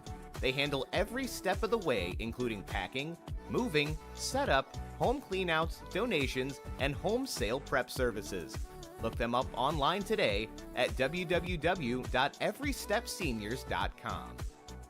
Mangia Bella Italian Goods. If you love Italian food like we do, then you need to swing over to Mangia Bella Italian Goods at 22560 Lorraine Road in Fairview. This family-run business knows that a happy belly is a full belly. From vintage homemade pasta to meatball subs the size of your head, you will be in a food lover's paradise. You've tried the rest, now have the best. Maxim Lacrosse. Maxim Lacrosse will demand players embody the game by giving and receiving respect and understanding that character counts. Mickey Mart. The Moose is on the loose at Mickey's. Your local Mickey's is open now for the food and fuel you need to keep your family moving. Be sure to use your Mickey Mart Rewards card to quickly rack up amazing member-only deals, including free food and beverages. Mickey's is a proud supporter of our local school systems through our Fuels Schools program and is excited to team up with Keon Sports to bring you all the finest moments in local sports, information, and entertainment. Search for Mickey Mart or visit www.mickeythemoose.com. That's mickeythemoose.com to find a location near you. MDG Flooring. If you're in need of quality flooring for your home or office, look no further than MDG Flooring America in Medina. There is nothing that Steve and his talented staff cannot handle. Call them today at 330-725-5252 or stop in and visit them in person at 3812 Pearl Road in Medina. My Medicare Network. My Medicare Network is a local insurance agency that specializes in helping seniors compare and enroll into a Medicare insurance plan. They represent all major carriers, which will save you time and frustration. And when working with My Medicare Network, you'll be confident you selected the best plan for your needs. Run some type of rule out here if they're going to pass it, but there is an overhang on the right. They need to be careful. Brock Sandich, the keeper, up the middle, keeps the legs churning, and he fought for that football. It was nearly ripped out of his hands by the edge rusher there. That was defensive end number 53, Rodney Harris, who nearly ripped that out of the arms of Brock Sandich, and Brock Sandich said, nope, give me that, I'm holding on to this, and reaches that arm towards the plane. broke it, and that's a touchdown and now a lead for the Blue Devils. Whew, I got chills here, Cole. This is a huge crowd here for Brunswick here tonight. In Sandwich gave them something to cheer for. Going in, a lot of people doubted Brunswick. It's an early lead. They have to stay consistent. Anytime this Cleveland Heights team has their talented players, their smart players on the field, they have a chance to win the game. They need to be a little bit more. The adrenaline stops you. They need to get back up to that pace here. First and goal from the 10-yard line. Davis bouncing it to the outside, and he's going to walk into the end zone untouched, and just like that. 4 plays, 4 runs, all carries for Marquise Davis, a guy who ran for 333 yards last week and 4 touchdowns. Did not have a big first half. It was quiet, and he shows up on the first drive right when the Tigers need him. 10-6. You know, he gets that edge. There's no one that can catch him. There needs to be someone right in front of him if they want any hopes of stopping Marquise Davis. He has that. If you're Cleveland Heights, you can use Brunswick's game against them. Still 8 minutes to go, but continue to run the ball, run the clock, and you have an opportunity for a fresh set of downs before making it into the end zone. Davis slipping through a couple tacklers, keeps the legs churning. Nobody could bring him down. Was touched back around the 8-yard line and just kept dragging defenders. And that's why he's the type of running back prospect we've been. Happened to the green wave on the other end. Here an option, this one going to be a pitch to the outside. Got a block and going to step into the end zone right around the corner. Nice blocking there by the wide receiver, setting that edge and giving some room for number 30, Andre Jenkins, the sophomore, to make his way into the end zone untouched. And also credit to Elijah Gray on that pitch, well timed on the driving once again, looking to get their first win of the season and break that 9-game win streak for Holy Name dating back to 2013. But right now, Holy Name, they need to get a stop here. I know it's early in this game, but things are trending the way of Normandy. And a lot of it's because of Elijah Gray, the quarterback, trying to make a man miss an open field. He does. Past the 15-yard line, slips past the tackler, cuts inside, and he's going to barrel his way into the end zone. I'll tell you what's more slippery than that football tonight, and that is the quarterback, Elijah Gray. Nobody can bring that man down. Yeah, I don't even know what to say. I mean, this is one of the most exciting runners of a quarterback that I've seen. And a reminder that this trip to the red zone has been brought to you by Kelly McLean Achievement Center. Visit kelly-mac.com to learn more. 2nd and 2 from the 5. Have to get to the 3-yard line to pick up the first down. Rodriguez on the carry. Looks like he's going to get close and just enough to move the chains. Down at the 2. 1st and goal. That's nice having that first down marker right there. Now you have 4 golden chances at the 2-yard line to punch one in. But don't forget, Dom, this is the second time it's happened just like this. They got a fresh set of downs on the 2-yard line earlier in this game. Didn't quite turn out. Got to shake off the cobwebs. Still running out of the same set from the last 2 plays. They're going to go back to the well with Rodriguez again. And Rodriguez is into the end zone. Touchdown, Holy Name. And this crowd has come back to life after being quiet in the latter stages of the first half. 14-6, an opportunity to make it 7. That's how you set the tone. That's how you come out of half and show that we're still here, that we're not done yet. This is a tough group, as Ryan Day said in his post-game interview after the Notre Dame game. This is a tough team. That's what Holy Name is. They proved it right there with that offensive line putting in work and those running backs doing well. That was a good drive. Here's the hold, looks good, and that kick is up and good. 14-7, 1 did that. He needed that run. Yeah, he's hobbling, he's hurt, he's in pain. But as soon as he says go and that ball hits his fingers, the light shining down bright on him, you have 11 hungry invaders trying to get to you, and all he can think of is the task at hand. Pull back to pass, looking down the field. He's got a man wide open, and he finds him into the open field, and headed for the end zone is number 7, Colin Doskosh, the senior, and an opportunity to tie this game up. What a huge play there as Cole kept his eyes down the field, and there was nobody around Doskosh. hurt ankle, no ankle, it doesn't matter. He can throw the ball for 68 yards in the tutty all the way to the crib. Oh, Brandon, we have an exciting football game between a one-win team and a no-win team, and baby, this crowd's into it. We're into it, the PA announcer screaming there in the PA system. We have an exciting one. I'll tell you what, that's all you want in a football game, a 60-yard touchdown pass, broken coverage. We'll take advantage of it. This hasn't been the season where either of these teams really have picked up many wins, right? And you know what? We're not going to kick it. We're going to see if we can get it. I don't know. It will depend. If they go to the ground, you'd have to think they're stating that this is 4-down territory now. I think it was the snap that got messed up last time. We just saw the holder there practicing the hold. I think they're going to kick it if they need to. Here's a carry up the middle for Dix. They're not going to have to, as he's going to push close to the end zone. He stopped just short.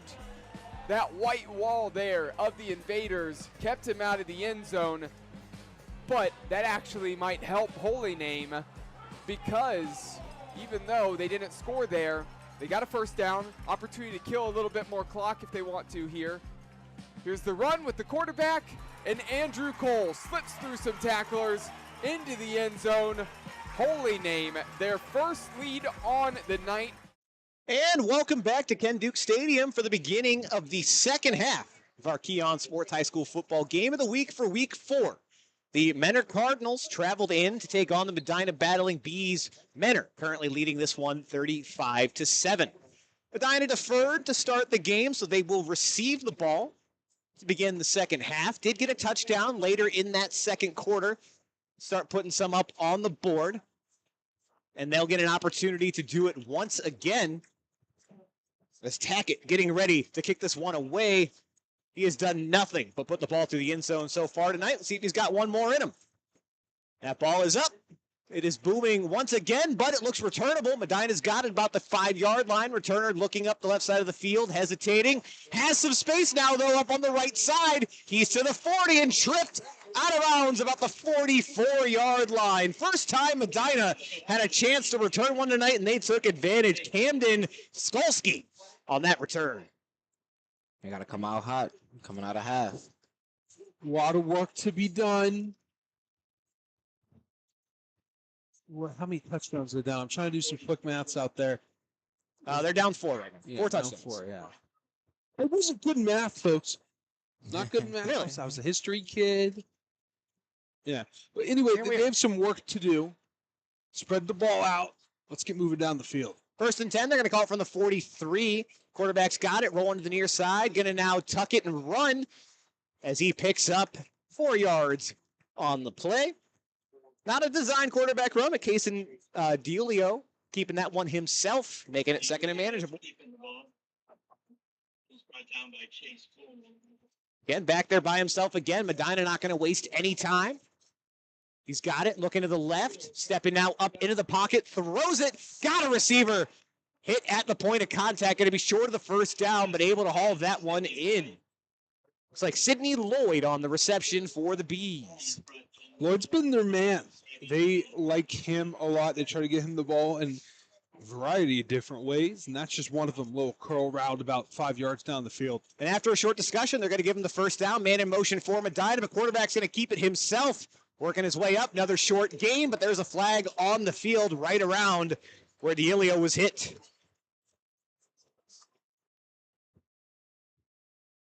And it looks like that's going to be holding on Medina now for the 3rd time tonight. That's going to set them back a little bit, kind of stall the momentum that they had going.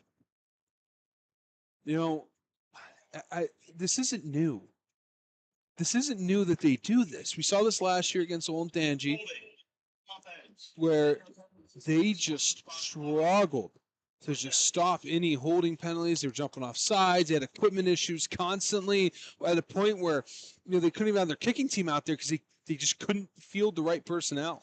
Now, tell me if I'm wrong, though. It's a different kind of blocking when you're running versus passing, correct? So, I mean, the team just not have to do it a lot. It might be throwing them off just a little bit. 1st and 20 now after the penalty. It's going to be a quick pass up the left side of the field, bouncing off the chest of the receiver that time. Going to set up 2nd and long. Again, good throw there, just not quite able to haul it in. They're going to reset now. Get the call from the sideline. 4 receivers here to the near side for Medina. They got one out to the left. And DiUlio by himself now sends a man in motion back to the far side of the field. Takes a snap, drops back, looking up the left, comes back to the middle, throws it, lands at the feet, number 15, Kellen Hathaway.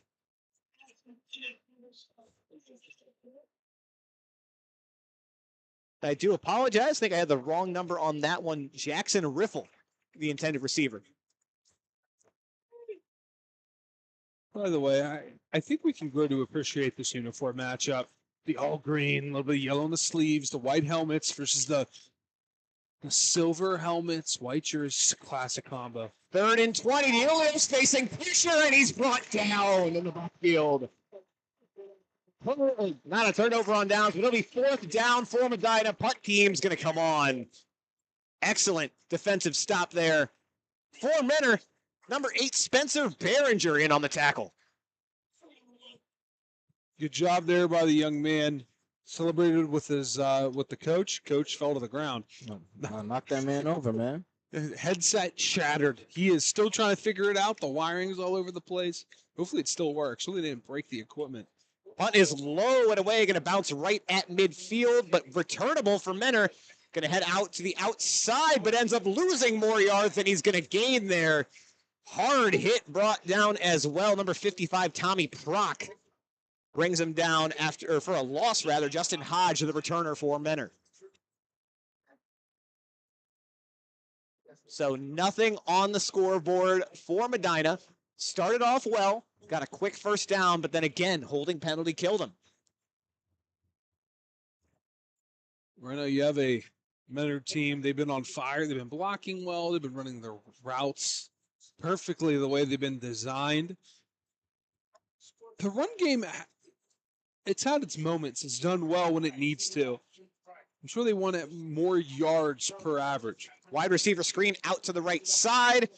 Faces a host of defenders. He's still up, though, as his linemen are pushing him forward and eventually out of bounds. It's going to be close to the first down. I don't think he quite got it there, but quick strike from Menor to get things going. Yeah, it looks like he'll be yard short, about a 9-yard gain. That's good for a screen. I mean, you just don't want to lose yards or fumble it on a screen when you throw it backwards like that. Yusefik on the tackle, by the way, playing both sides tonight. Is that an excellent game for the Battling Bees? 2nd and 1 from the 41. Going to be a handoff this time. Makes his way up the middle of the field. Spun down.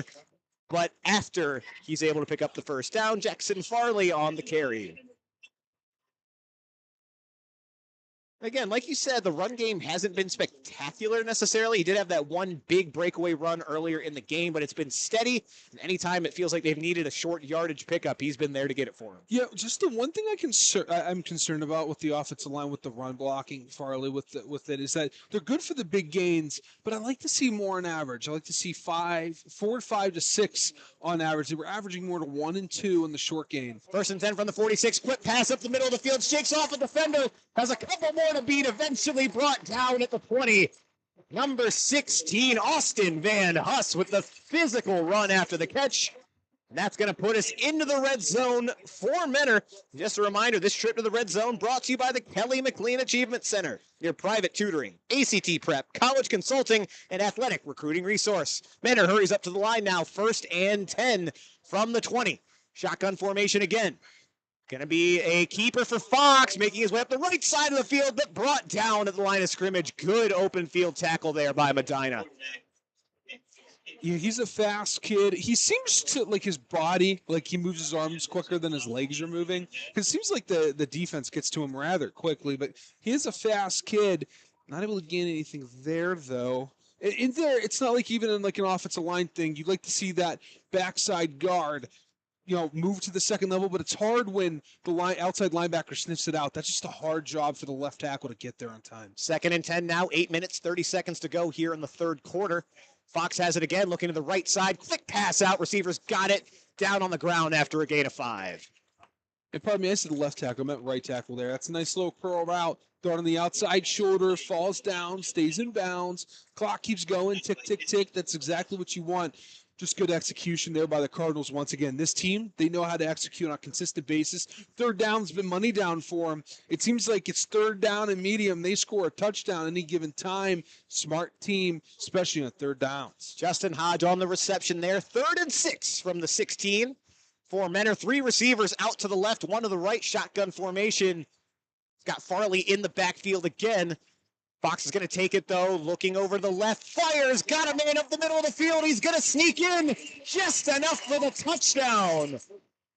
Austin Van Huss getting on the scoreboard now for Menor. 41-7 in the favor of the Cardinals. Good execution there. You're able to find a wide receiver in stride. He's able to turn, look. I have space right down the middle. Gets contact. Yards after contact is a big thing for wide receivers, mainly for running backs. If you're a wide receiver that can have the yards after contact, it's just a good thing. And he's able to dive, stretch his body out, stretch the ball out, and get the ball over the plane. And Menor doing a good job spreading the ball tonight. Correct me if I'm wrong, that is the 3rd different player to score a touchdown here this evening as Tackett puts up the extra point, and it is good.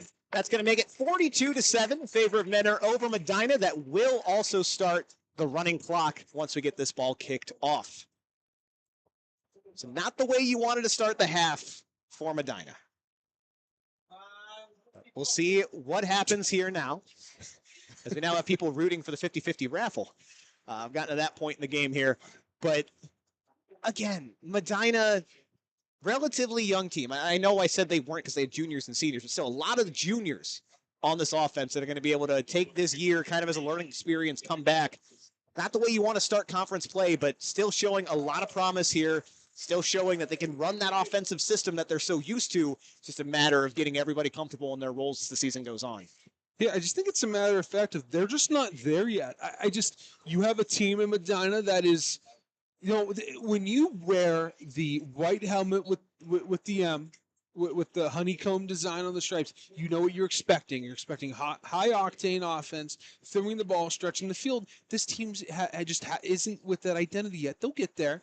You got to be patient. I mean, they've had 6 years of a team that had that identity. Now they have to adjust. Most of these kids are starting for the first time. They played JV. They played freshman ball.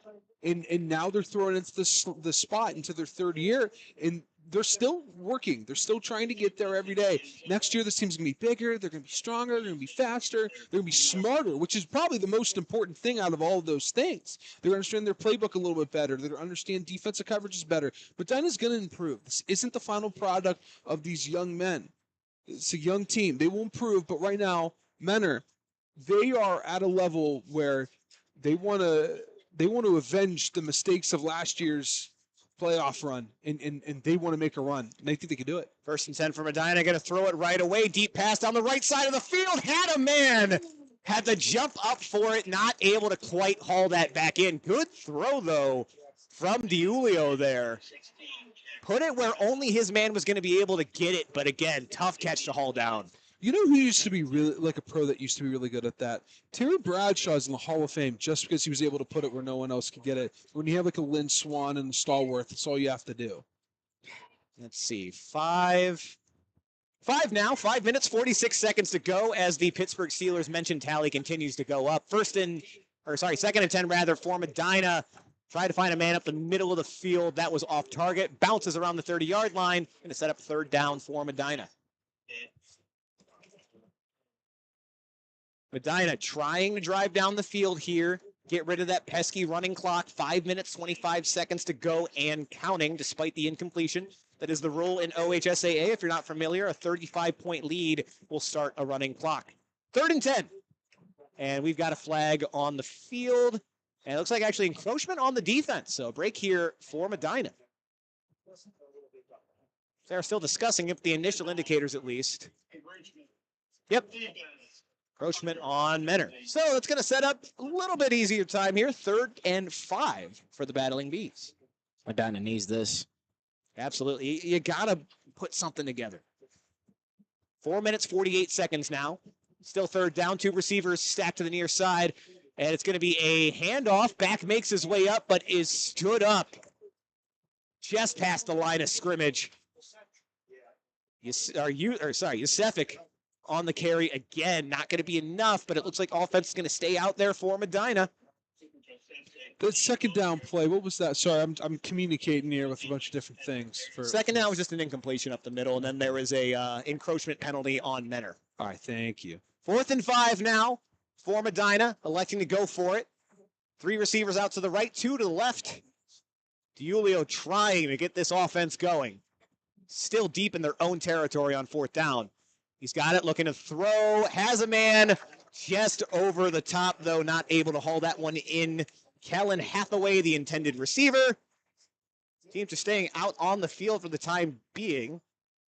So there's some discussion with the officials. See what's going on here. Again, no personnel swaps just yet. If anything, it looks like they're walking this ball up. Wondering if Medina may have caught a break here.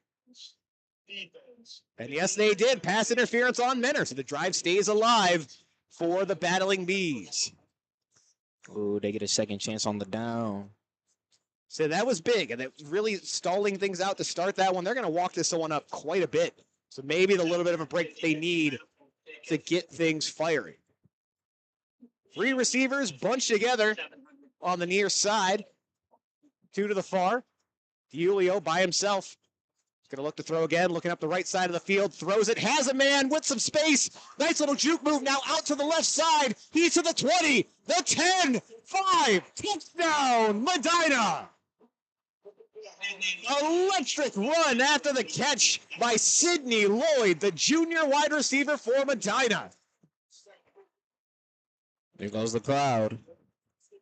As well they should. He caught that up the middle of the field, immediately hit a nice juke move, found a seam up that left side. The blockers did their jobs, and there is that high-powered offense that we know Medina to be known for.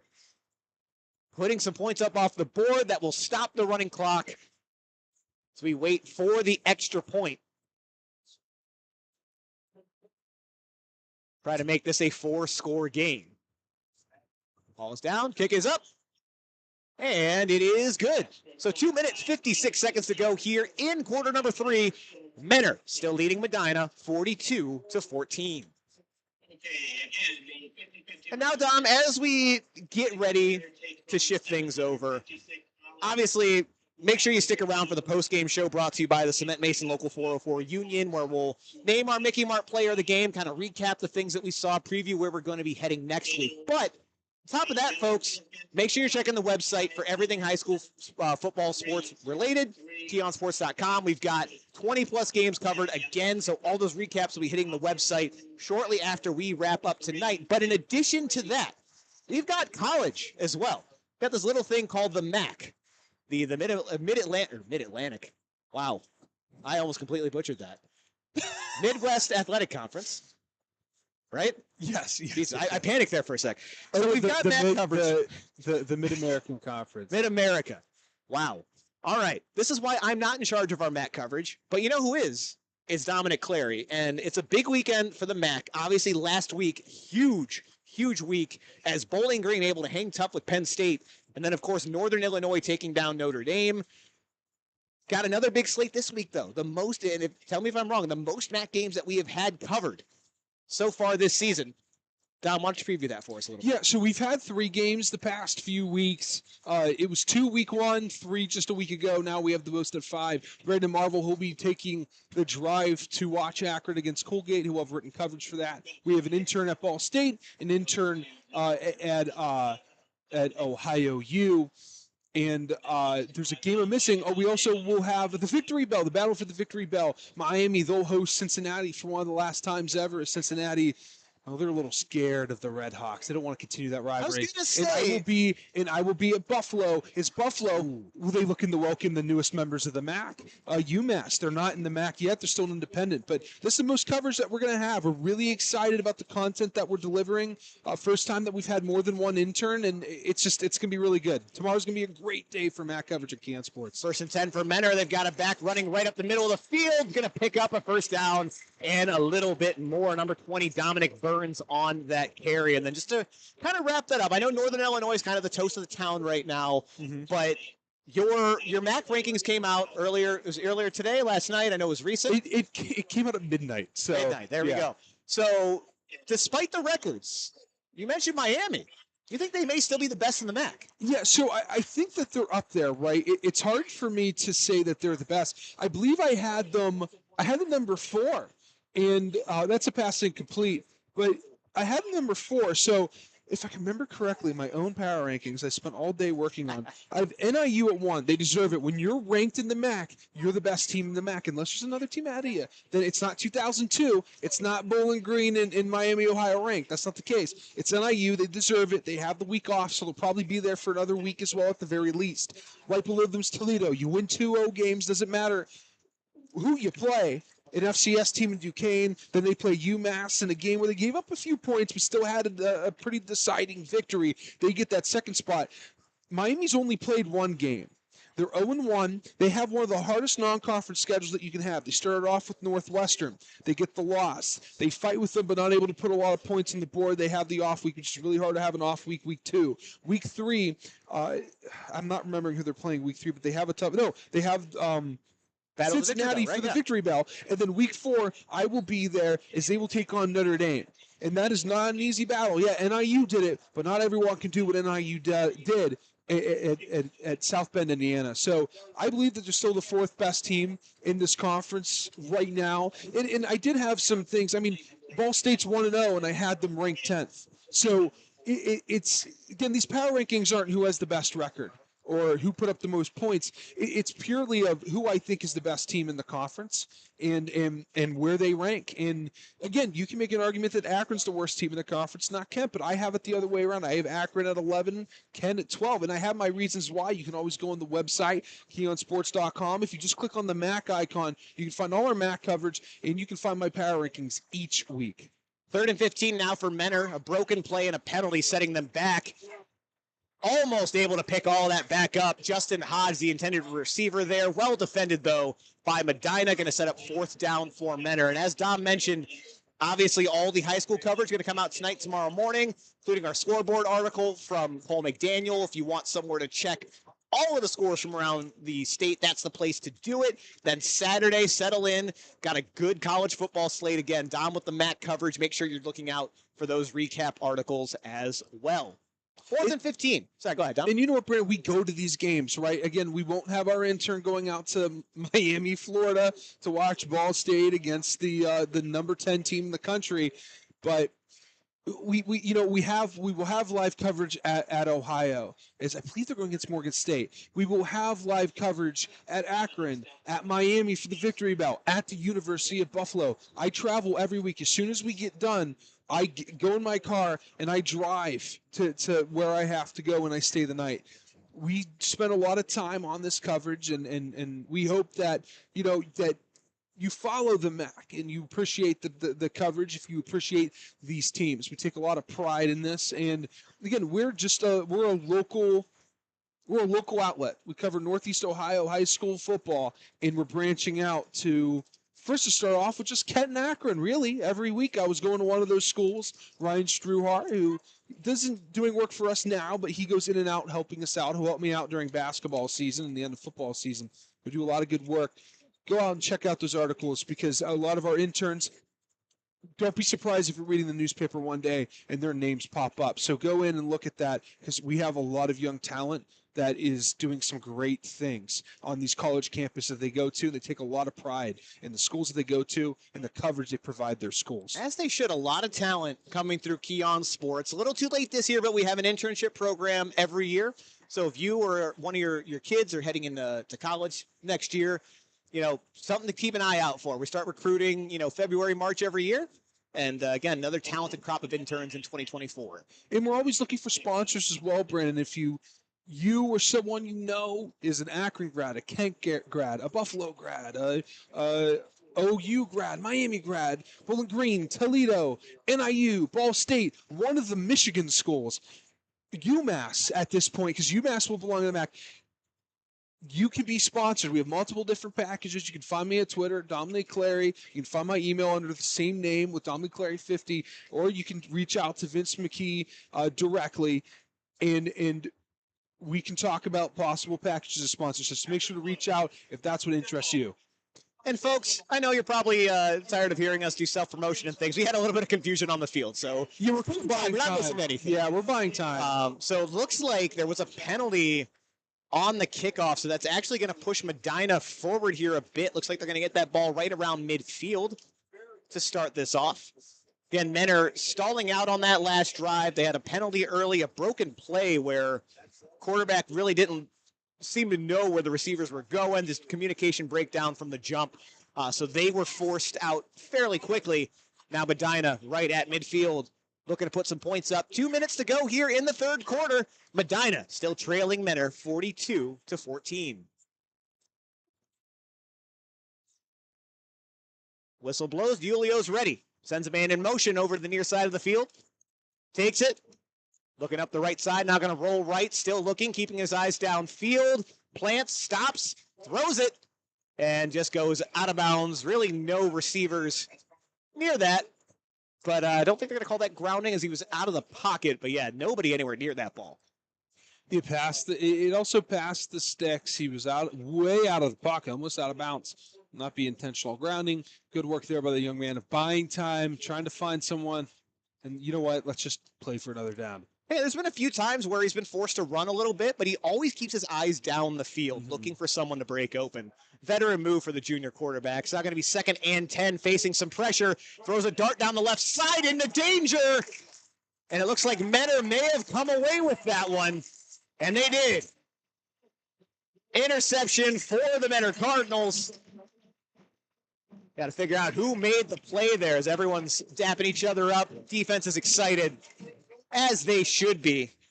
It's like number 17, Cameron Taylor. Not the first time we've called his name tonight. Comes away the interception for the Cardinals. A good effort there. Track the ball, get in front of the offensive player, dive, put the hands under. Good INT. Give your offense an opportunity to get this clock running once again. Going to be 1st and 10 from the 34. Menor's ready for it. 3 receivers out to the near side, 1 to the far. It's going to be a quarterback rollout. Looking, throws deep, has a man one-on-one, and overthrows his intended target, Austin Van Huss, on that one. See, credit to, trying to figure out, that's a 7 or a 1. That is a 1. Camden Skolsky on the coverage there. Stayed tight on his man. Again, deep shot for the Cardinals, trying to get 7 more up on the board, get the running clock back going. Minute 36 seconds to go. Be 2nd down for Menor.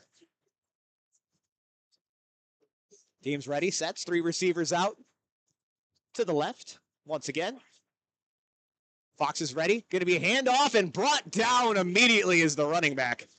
Another excellent job stopping the run for the Medina Bees defense. Yeah, they're really doing a good job of not letting the offensive line get to the second level. This offensive line, they're good. They have some experience. They're big. Their center, not the tallest guy in the world, not the biggest guy in the world, but he's smart. He has good hands. He's able to get where he has to go. But right now, with 4 down linemen, they're doing a good job of not letting this offensive lineman get any movement right away. 3rd and 10 now from the 34. Throws it, has a man well covered, and drops it. Couldn't hold on to that ball. Oh, a little bit of roughhousing going on here as a Medina player was tripped up after making that play. Got to give credit to Dylan Pay, the cornerback there, for breaking that up, but a little bit of extracurriculars after the play. If I had to guess, I think this is going to go on Menor. It was tough to get a good eye on it, but it was Pay that kind of flew up in the air after the fact. I don't know if it was an intentional trip or what was going on, but there is laundry down there as the refs continue to discuss. After the play, dead ball, personal foul, number 16 on the offense. 15. And yep, that is going to go against Menor. Fans are not happy about it on this side of the field, as you can imagine. Either way, it is 4th down. Likely going to see this one punted away. So even without the penalty, though, keep in mind, Menor still has their starters out there. I know this offense has struggled for Medina, but defensively, done a very good job coming out and keeping Menor from piling onto the lead this quarter. Yeah, and I'm sure once we get to the end of the fourth quarter, we'll see some of the offensive players starting to get taken out here, assuming that Medina doesn't score another touchdown, but they very might will. I mean, this offense looked better at the end of the first half and the beginning of the second. Let's see if they can do more damage. Fox gets the ball away, nearly blocked. That's going to be short and high, bouncing about the 37, going to roll backwards. Menor picks that one up. So Medina going to start with some excellent field position as they try to climb back into this one. Yeah, so with punters, they get scared of getting ran into, right? Especially when you have someone that's your quarterback and it's not like their main job to be the punter.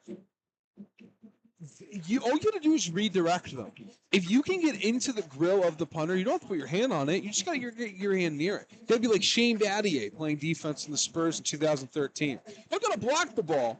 You just got to block the vision. You just got to redirect the ball and make it go where the punter doesn't want it to go. That's directly into the air. 1st and 10 from the Menor 34-yard line. Going to be a quick pass out to the running back. He's got it. He's up to the 30, trying to find some space and runs out of bounds at the 30-yard line. Number 5 on the reception, Sidney Lloyd. And Spurs reference, knowing you, Dom, I was more anticipating a Tottenham Hotspur reference than a San Antonio Spurs one, but here we are. Well, the only Spurs I'm talking about are the Spurs that actually win championships. That's a good point.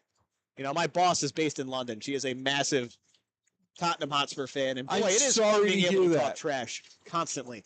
2nd and 6 now from the 30-yard line. Quick throw out to the left this time, and blown up in the backfield. Excellent tackling there from Menor. Again, Sidney Lloyd getting it on the quick screen. He had one man to beat, but dragged down there for no gain. Excellent play there by the Cardinals. If anything, I think they lost a yard or so on that. So, Man United fan and a Spurs fan talking trash. What are you talking about? Who's going to underachieve the most this upcoming year? Anyway, 3rd and 8 from the 32. Time winding down, 5 seconds to go, and play is going to be blown dead before that starts. Still 4 seconds left on the clock. Figured I was going to get a dig there. That's all right. I'm prepared for it. We've won our championships. Manchester United. 15 years ago. I'm chilling. Are you a Juventus fan? I am. I think Liverpool's my English team. So you're also used to not winning. But didn't they win a Champions League like 3 or 4 years ago or something like that? Shots fired. That's neither here nor there. We're going to try that again now. 3rd and 13. That penalty went against Medina. Julio's got it, throws it up the middle of the field. Did that receiver hang on?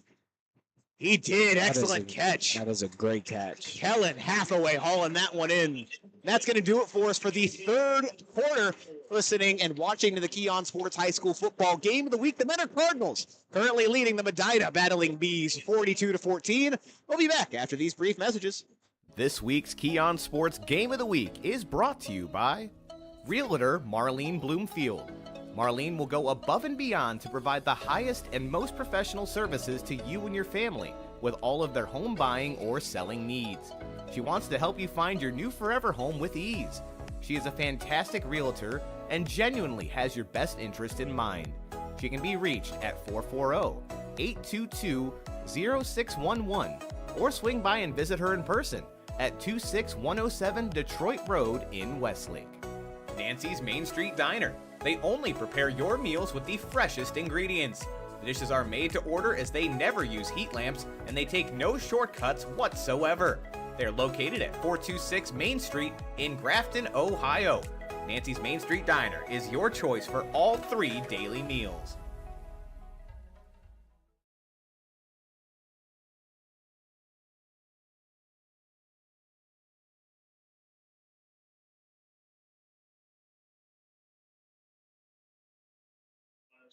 And welcome into the 4th quarter. Keon Sports High School Football Game of the Week. Not particularly close in this one. Menor leading Medina 42-14. It is 4th and 5, though, for Medina. Bunched up for one of the few times tonight. They're going to the right. And they do go to the right. It's a pitch and going to be a trick play here. Tries to throw it back across the field. That's intercepted by Menor. He might take this one to the house. And he's going to. Walks in for the touchdown. Touchdown! Xavion Gunn on the pick six. Medina tries to get tricky on the halfback pass, and it comes back to bite him. Running clock picks back up for the Cardinals. They knew exactly there's some trickery there. They knew that was a formation they didn't recognize, and they jumped to the route. That's good work there by Menor. That's why they're one of the very best in Northeast Ohio. Got to give credit here to number 70 subbing in for this extra point. Landry Breedy just hauling his way up there. Love to see that from an offensive lineman. As we are now pending the extra point, tack it up once again. Would you say he caught that around the 20? I'd say about. Yeah.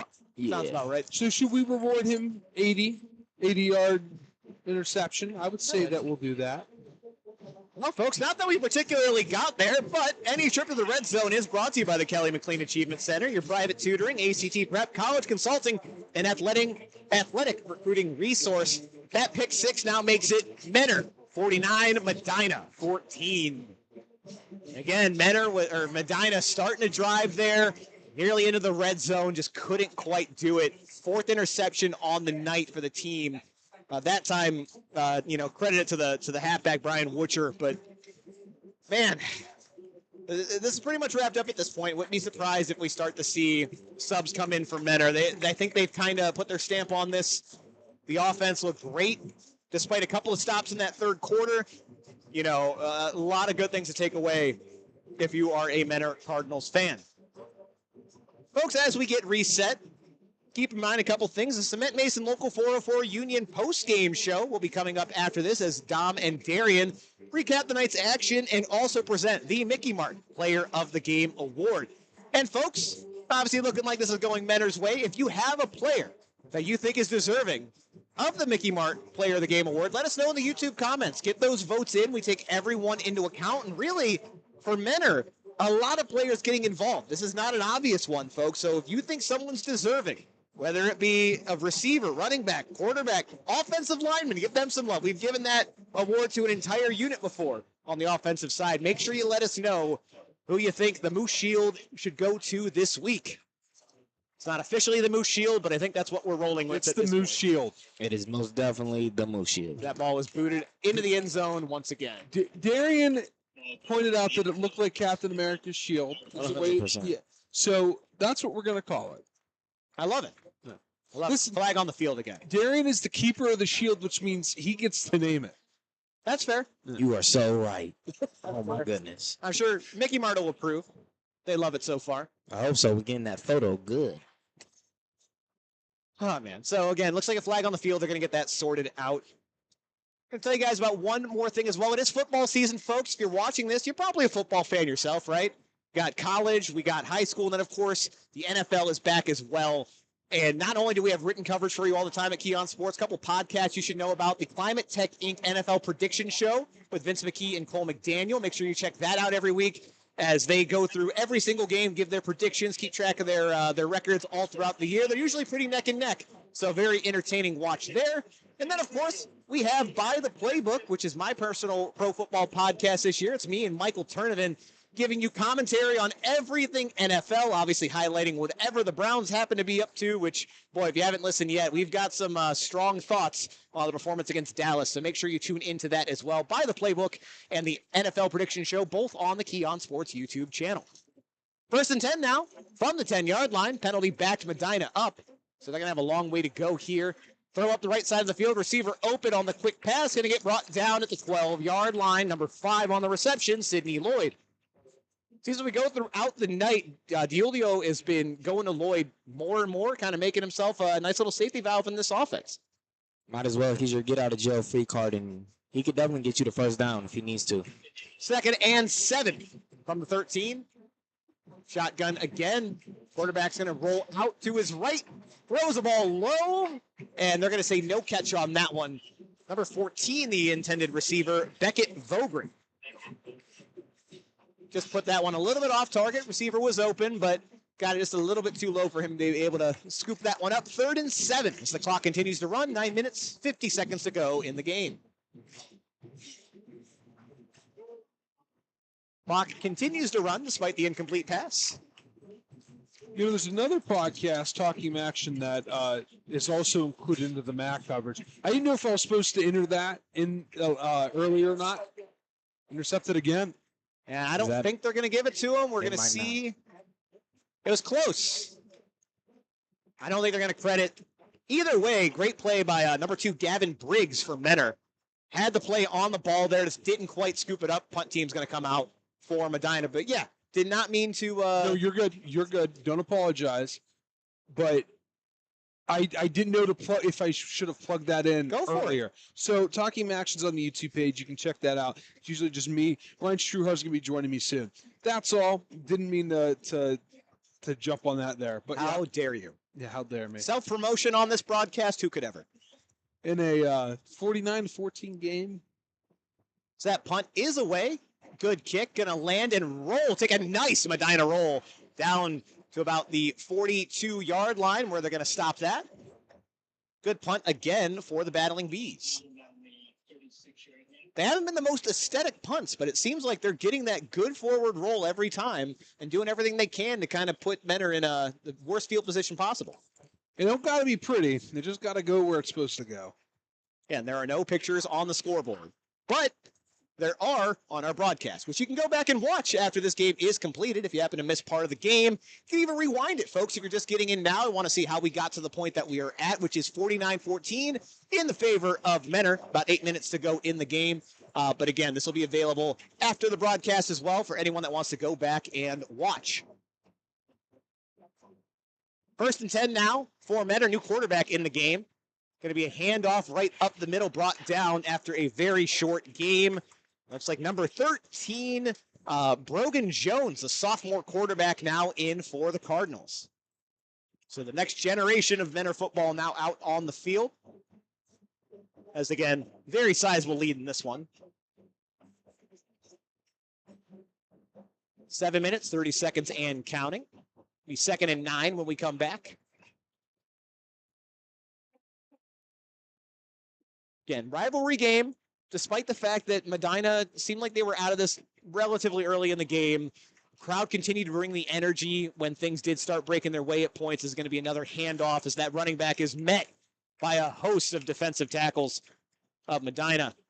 Not able to get too far there. Want to make sure I give credit to the young man as he is brought up by his teammates.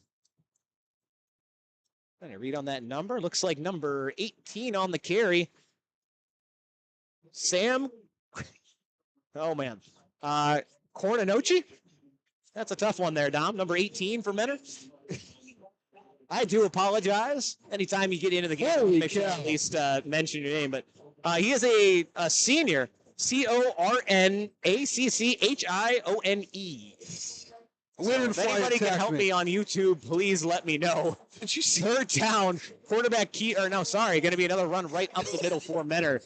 Now I am all kinds of mixed up. Did you see what just happened? I was counting stats and trying to read that name, and a lanternfly attacked me. If you see a lanternfly, you stomp on it. It's an invasive species. Thank you, Dom. This environmental minute brought to you by Dom Clary. Oh, yeah, that was the lanternfly. Look at that. Or that's a sunflower seed.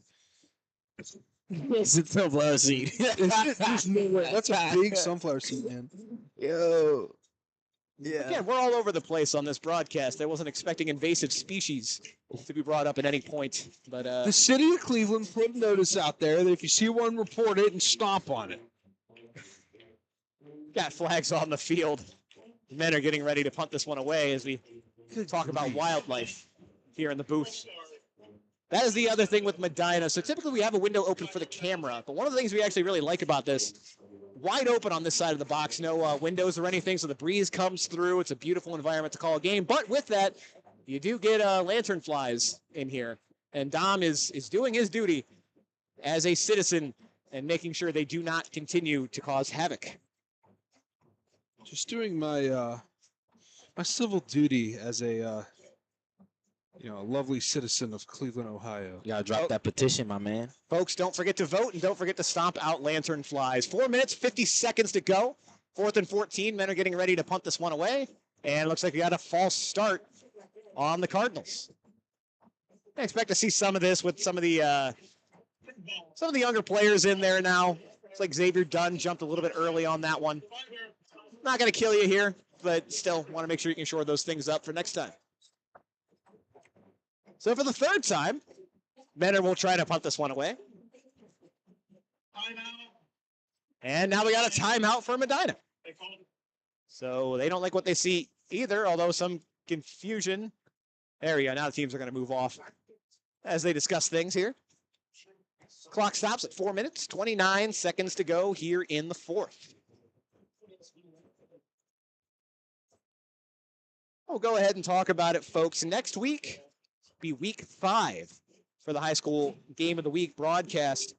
We weren't sure if we're going to be able to do this one because, folks, if you have been following, we had that crazy storm like a month and a half ago at this point, maybe a month ago. And Parma got hit particularly bad, as did Byers Field, which is a host for so many teams around the area and a stadium that's really a staple in Northeast Ohio. But good news is we're functional again. Fans are allowed back in. Press boxes are open. So we will be there as North Olmsted travels in to take on Normandy again, 7 o'clock next Friday, week 5, game of the week.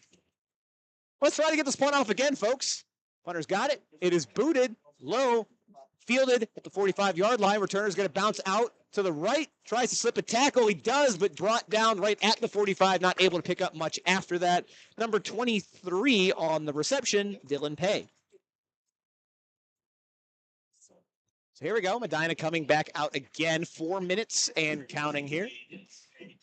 Clock continues to run. Again, looking into next week, Normandy, if you remember, part of probably the best game that we called all last year is they took on Holy Name. They had to travel to North Royalton for that game. And that was kind of a last-second switch for us. There was a mix-up with, what teams were going where. But, man, ended up being a great game. Came down to a 2-point conversion at the end. Normandy tried to win it, not quite able to do so. But excited to see them in action again. 1st and 10 from their own 45-yard line. Shotgun formation, 3 receivers to the left, 2 to the right. Man in motion now. Going to continue stacking him over on that left side, and we've got another penalty. Man, we are getting a lot of these now. Yeah, game getting a little sloppy here as we wrap up, as they're going to call it delay a game on Medina. Clock continues to run, 3 minutes to go. Last chance, folks. If you have a nominee for the Mickey Mart Player of the Game, get those comments in. We will cut that off in about a minute here. Tally up the votes. So let us know who you think is deserving. Bit of a Wildcat formation this time for Medina. Direct snap to Sidney Lloyd. Brings it up for a short game up the right sideline. Maybe 2nd down and long for Medina. Picked up that penalty yardage plus a couple.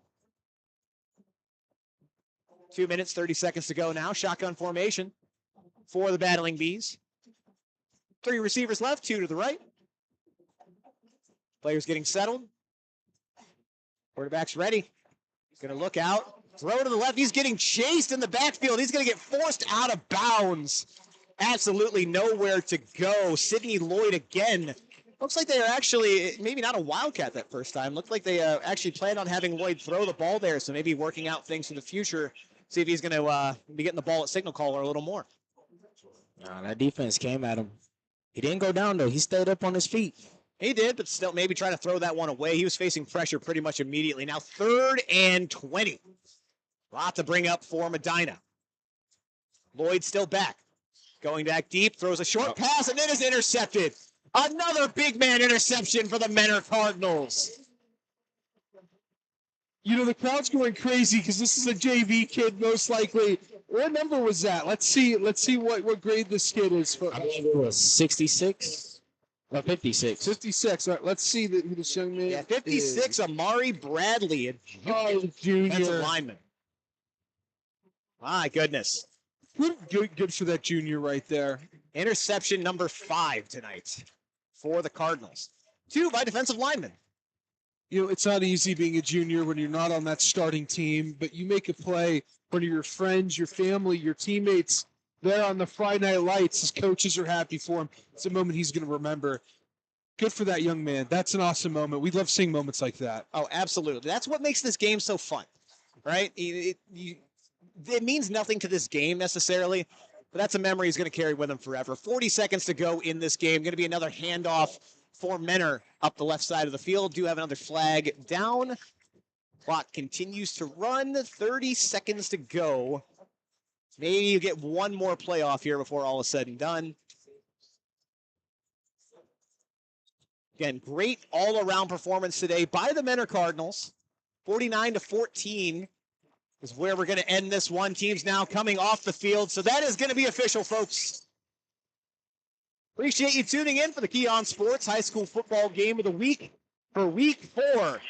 It was a conference game. It was a rivalry game. Always exciting ones here at Medina, but Menor dominating this from beginning to end. They take down the Battling Bees 49-14. Stick around, folks, as we present the Mickey Martin Player of the Game during our Cement Mason Local 404 Union postgame show with Dom and Darian. We'll be back for that momentarily.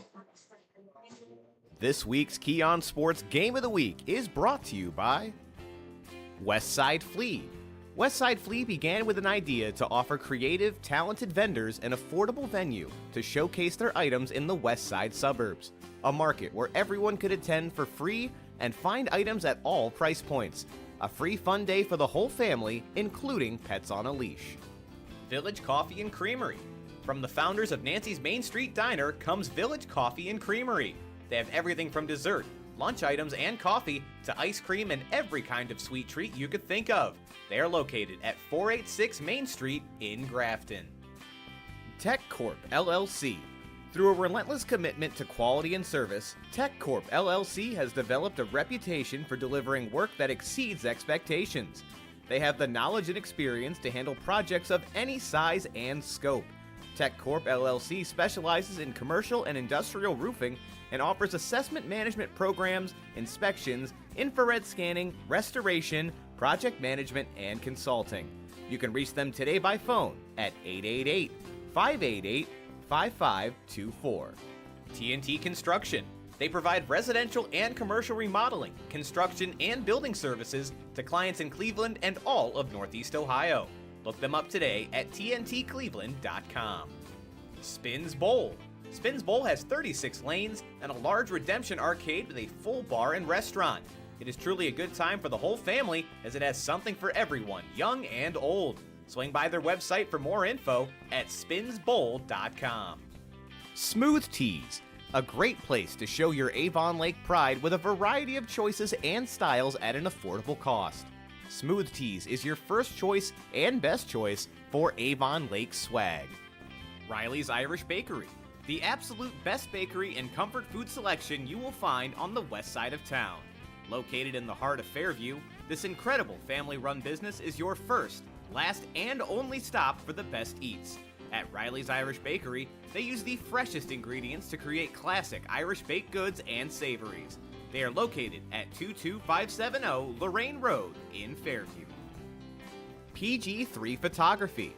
Some of the very best sports action shots can be found at PG3 Photography. They specialize in lacrosse and women's sports, but have covered everything from the state championships to the USFL. Nurse Practitioner Health Services in Strongsville. Do you want the comfort and security of knowing your loved one is going to be well taken care of in their most pivotal moments of retirement? At Nurse Practitioner Health Services, we provide prompt, outstanding medical services to long-term care and assisted living facilities in Northeast Ohio.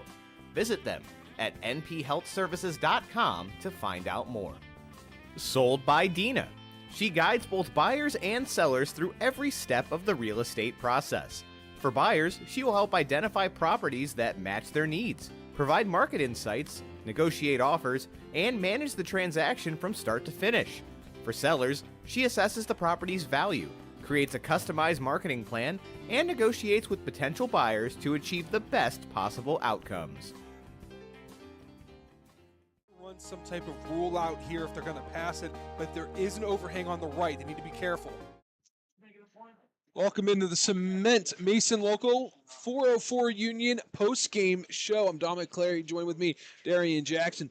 49-14 was the final score of today's game, and we'll present to you who the Mickey Mart player of the game, brought to you by Mickey Mart. The moose is loose, folks, and that's exactly what we saw there on the field. 49-14 was the final score. Here's some of the stats of some of the runner-ups of the award. Justin Hodge, he was up for the award, the star wide receiver that's being recruited by the entirety of the Mid-American Conference. Justin Hodge, 8 receptions, 145 yards, 2 touchdowns. Not enough to get him player of the game. Scotty Fox, 15 for 24, 259 yards. Only 1 INT, 3 touchdowns. Usually that's good enough to get you player of the game, but when you have a huge 61-yard rush, it can only go to one person. Darian, who is it? Hey, all right, listen, check me out. Person that's going to get the game, player of the game, is Jackson Farley. He had 117 yards on 3 touchdowns tonight. He played phenomenal today. Yeah, and there's only off 12 rushes, had a phenomenal day. Anytime you can go over 100 yards, it's a good day. What do you think was the key impact of his 3 touchdowns in getting the yards that he got here today? Well, to be honest, the start of the game, it was a lot of running. A lot of the touchdowns came in for passes on 3rd downs, and honestly, he was able to blow a hole out there tonight. Yeah, and his offensive line did a good job making an impact. They struggled there at the beginning, only a rush of 2, then 1, then 4, and eventually they broke loose for 61 yards. And then once we got into that third quarter, they really did a good job. What do you think Medina did to reduce the yardage early on for Farley in that offensive line? It was just their defense. They had a lot of urgency in the beginning. You got to understand that this is a rival game, and you're at your home field. Like, there's a lot going on. Cardinals was going crazy. They just tried to lock them down the best that they possibly could. But once they started going through the passing game, it was a little hard for them to, keep the coverage going for them. And that is it for the Cement Mason 404 Union post-game show. I'm Dominic Clary signing off for our crew here today. Make sure to join us next week. We have another good one for the Keon Sports Game of the Week. Thank you, folks, for joining us. Some type of rule out here if they're going to pass it, but there is an overhang on the right. They need to be careful. Brock Sandich, the keeper, up the middle, keeps the legs churning, and he fought for that football. It was nearly ripped out of his hands by the edge rusher there. That was defensive.